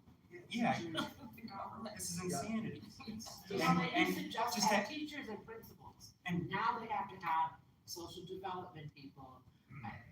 You know, seriously, deans of this, deans of that, they have to have so much requirements that the state's putting on it that it's just more cost. And but the thing is, to me, it's like, if we're a community, we should be figuring out ways to sustain ourselves. Why are we selling ourselves out to these businesses? They're not, if the businesses you have in your community right now aren't doing enough to keep the community up afloat, to be able to pay for these things, then why are you selling out to more businesses? Why not come up with something for the township? Listen to your people, hear the ideas, hear these alternative plans. Maybe we can come up with something as a community that, again, the township and the community can profit off of, and you're relying less on selling out your land, selling out any resources that you have to these businesses that clearly are not helping, because we wouldn't be in this situation if they were. Yeah, Why is this happening? It's a twofold thing with that. First off, we don't have the ultimate authority. I know. A lot of I know. zoning decisions. If land is privately sold and it's zoned appropriately, we don't have But the businesses that go in place on those places, do they not pay taxes towards you guys, and is that? Absolutely, but that's what Gary's point is that we get a very small percentage of that pie, but then like another big thing to consider with Frenchtown's financial makeup is for me, DTE makes up 40% of our tax base. And you touch on the existing businesses in our community and why isn't that sustainable? Well, when you look at inflation and costs are constantly going up, whether it's for personnel, equipment, whatever we have to spend money on constantly goes up. And that's Those part of the existing problem, right businesses, those existing businesses depreciate, right? Every year, Fermi's value. This makes depreciates, no so- fucking sense to me. Yeah. This makes no fucking sense. That's just, that's. If they don't do How is economic this- development, then they can't, then we have to pay it. And I get what you're saying, you don't want big, huge corporations. But why is it that things are just continuously increasing? Why? Why is this That's happening? upper level. That's what I'm saying. This needs to change from the bottom to the top. I know, I'm kind of poking at All the right. wrong tree. Well, let's I stop apologize, I'm not, it's not. We were really- just hoping to explain I know. kind of how it works behind the Yeah. scenes. A lot of Yeah, people don't understand taxable value, appreciation. Yeah. so. I mean, I get it, Can I ask a question? Is it appropriate for you guys to keep us updated, like with the DNR? If there's Yeah, I was gonna touch on that serious when it got to me, consideration, but that gives us hope. Yeah. That gives us hope. I thought I touched on that at a previous board meeting, to reiterate, we did have a meeting with them, I think it was on May 18th. Chris and I attended that, and then updated Craig as the third member of the committee after the fact. They remain very interested. We set a good foundation with them as far as what piece of the property they're looking at, how much funding they would be able to come up with. We kind of left the meeting with the understanding that we need to go back to our committee, our township board, the corridor improvement authority, where that property sits in, and we need to figure out how we're gonna slice up the land, because realistically, the state park can't afford to buy all of it, right? And with what we have invested in the site, we can't afford to just give them the whole thing, so it's gonna have to be a happy marriage per se, and we explained that to the state park, and they're more than grateful just to have the opportunity to engage with us. I guess, at least preliminarily, I think they're looking at a portion of the property. We're gonna look at sectioning off another portion of the property to sell to commercial development, to try to generate some taxes in that corridor, to try to recoup our investment and allow us to, I guess, meet the discounted demands of the state park. And I don't say demands like that, we understand that their budget is limited, so. We've got a long road. What's that? I don't understand fully about it. And I was just asking, does the DNR, are you allowed to have that with them since you're leasing until they can afford it? Yeah, Did you say to them, this will not be, I don't want this for a big industrial for them just to make profit. I'm just asking. Yeah, no, the PUD will have to go away because that's all specialized around a hospital right now, so the property will have to be rezoned. I think that process is gonna start with our corridor improvement authority. they're gonna identify portions of the site, determine appropriate zoning. I can tell you at least the sentiment of the committee right now, is that any portion of the site wouldn't be rezoned industrial. We would think, it would probably be C3 commercial, high commercial that's appropriate for that location being across the street, from the industrial park and then right by the expressway, like those types of C3 uses that cover that umbrella. But, there's a lot of work that has to go into making this plan come to fruition. So if that's a good enough update, I just don't want you to have a false expectation that this is gonna be done tomorrow. But we're on that. They secure funding over multiple years too. That's the big thing. We've even entertained potential portions of the property being swapped for other portions within the township. So there are a lot of things at play here, but is it gonna be tomorrow? No, I mean. I appreciate your update. It really feels like I'm involved. And anybody can call anytime, to any one of the board members, they'd be happy to give you an update. So if you want information. They discussed the areas that they would most like to have. Okay, thank you. And this is a controversial thing, but this came up in the testimony. So, if I could, after the meeting, maybe the newsletter, take me real quick so we can come up with a plan, because I'd like to get something out on there.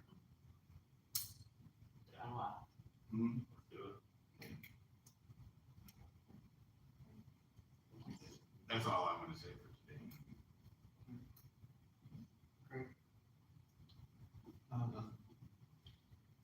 think we're just gonna pause it, a talk, but I really like the idea of like, I know that one of our meetings is a workshop meeting, what you guys call it. But since I've been on the board, it's never been a workshop meeting. And I guess a workshop meeting is when you don't board anything, we just discuss. And what if we did set up a workshop meeting, what if we had like a mini town hall meeting that we could just sit around the table and have a conversation? But Or we don't want to meetings, yell at. after meetings have this. This is what's As long as everybody's respectful. But we have a workshop meeting already, it's on the thing. Do you guys like that, or do you not like? I like it. Because this is what's missing from meetings, in my opinion, back and forth, this This is with the your community, you know. transparency we have. Thank you for doing it. I think you'd be better off to protect regular business, I guess, in the format of a meeting, because that's why you don't have this back and forth, like, we're violating all sorts of rules. I know. Right, this is not how this is supposed to go, right, like, Well, what if we but. did there's have nothing a wrong- 3:00 meeting, and had a town hall meeting, Maybe, or had a 3:00 meeting, and then the 7:00 or 6:00 meeting was the town hall meeting. maybe you just pick one day a month at 5 o'clock outside of our meeting schedule, where you can have a few different board members and maybe some appropriate personnel set up, and you have a different topic each month, whether it relates to water, or roads, or building. I know everybody But I likes, don't think everybody we spends should enough pick the time. topic. I don't think we should pick the topic. I don't. But it's the I agree. questions. Yeah, I mean, however you want to structure it. I agree with Sheila, because listen to my questions, I didn't know about BUD. I clarified it, now I'm like, oh, and then I relaxed. So that's why I'm saying just, she's right, you know, but maybe you have to. Call however you want, coffee hour, like, you see other elected officials put stuff like that on, like the sheriff has a monthly coffee with the sheriff, where he meets with residents for an hour and just answers questions. I think between all the board members, we could set up a rotating schedule where something like that is posted on our website, where it's a more informal discussion, and it could be open-ended, where.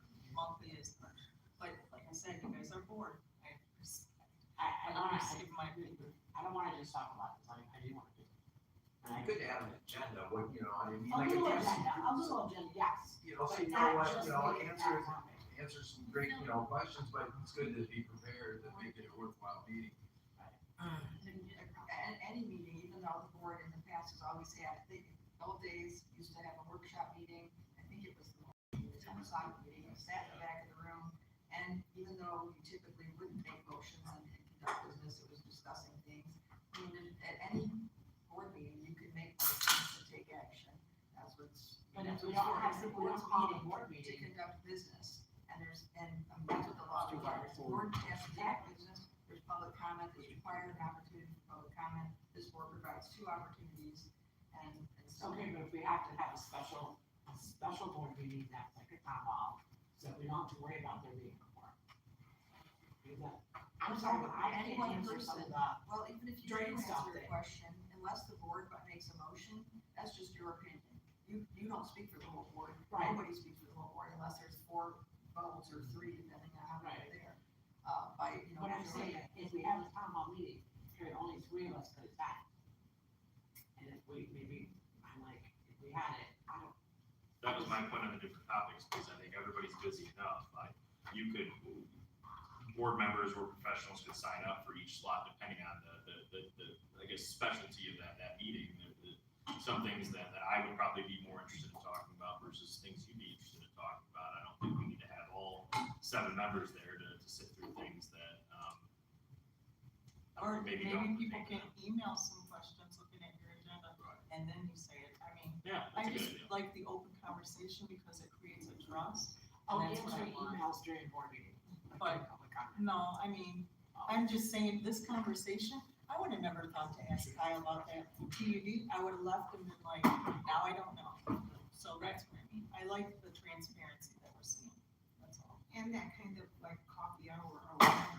No, just If not. there should be no motions made or carried, No. it's suggestions that could be brought back to the board for discussion. We have to be careful, only 3 board members. Yeah. Okay. Yeah, you know, and but that gets like a question that you might wanna take back and talk to the Right, rest of because the I might not know. board Yeah. in regular time. So maybe No just motion, think no about it, trying to take that pass anything, just ideas or questions. Can we schedule a coffee hour since we're all here, because otherwise it's not gonna be fun. Just schedule a date, you can figure out who's gonna be there. Can you do that? Or we not? Geez. Yeah, just 3. I would just say, let's do it, July or June. And maybe Wendy, one time you could be there, one time Gary could be there, one time Rich could be there. Yeah, do the first one, June 24th. Um, Could rotate the times, maybe start that one as an early morning actual coffee, you can do some in the afternoon later, depending on feedback. Call it 10 a.m., I don't know. Emergency. What are you talking about? I'm talking to some people are like, let's go. And then you could have the discussion, okay, we'll have a meeting here. We'll talk to you here. You know, if it's Hopefully a you guys can spread the news and it's just. But you know what, like I said, you guys go in your room and you need to talk it out. And figure it out. I'm just saying, I really liked this. Okay, but. And you in can do- public comment, you guys can't answer, you say right in your rules, you're not gonna answer any questions. So that's where we're saying, this is. It's frustrating for us too, because we wanna answer. Exactly. Yeah, that's fine. Exactly. What time did you say? So we'll schedule a June 24th at 10 a.m. I'll plan on being there, and then the first 2 board members that tell me they'd like to be there, will be there. We'll rotate beyond that, and then, maybe we'll have, Dave or Gary as the first ones in there as professionals. Building questions come up, they can talk about those. What's coming, it's new coming to Township. I don't know the first one. Anybody else wanna go? No, don't get around. I don't think I'm. You gotta check, but I'll go, that's fine. Unless you don't want me, Jay. That's why I didn't want to be. Okay, that's fine. We'll figure out the. Perfect, so. Okay. Alan, shoot. Thank you for trying. Thank you, yeah. All right. What else? And that's all for me. Up to the hour taker and the last one to give us all us comments. We've got our ZZ Top Thunderbeard tribute band coming up this weekend. It's gonna be a really good one, so we hope to see you all there. Last concert was really good. Community center update wasn't on the agenda today. Interesting. Just now realizing that. Got a lot of good stuff to talk about. I didn't have a sheet to sign. Yeah, okay.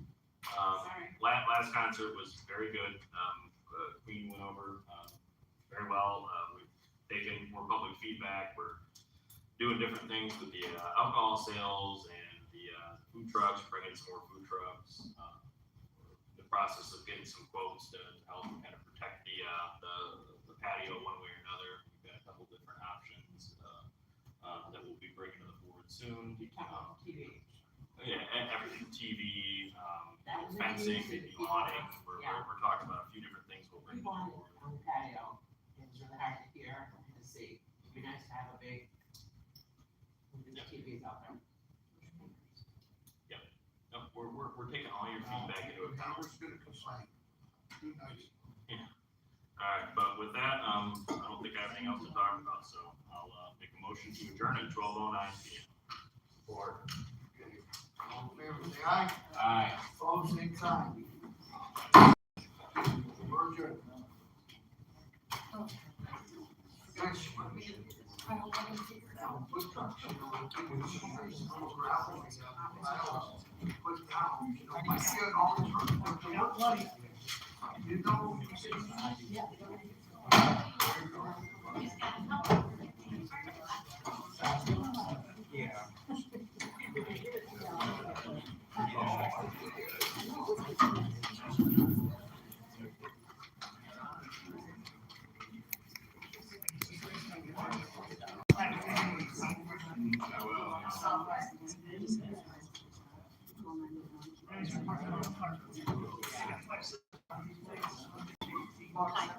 Hi.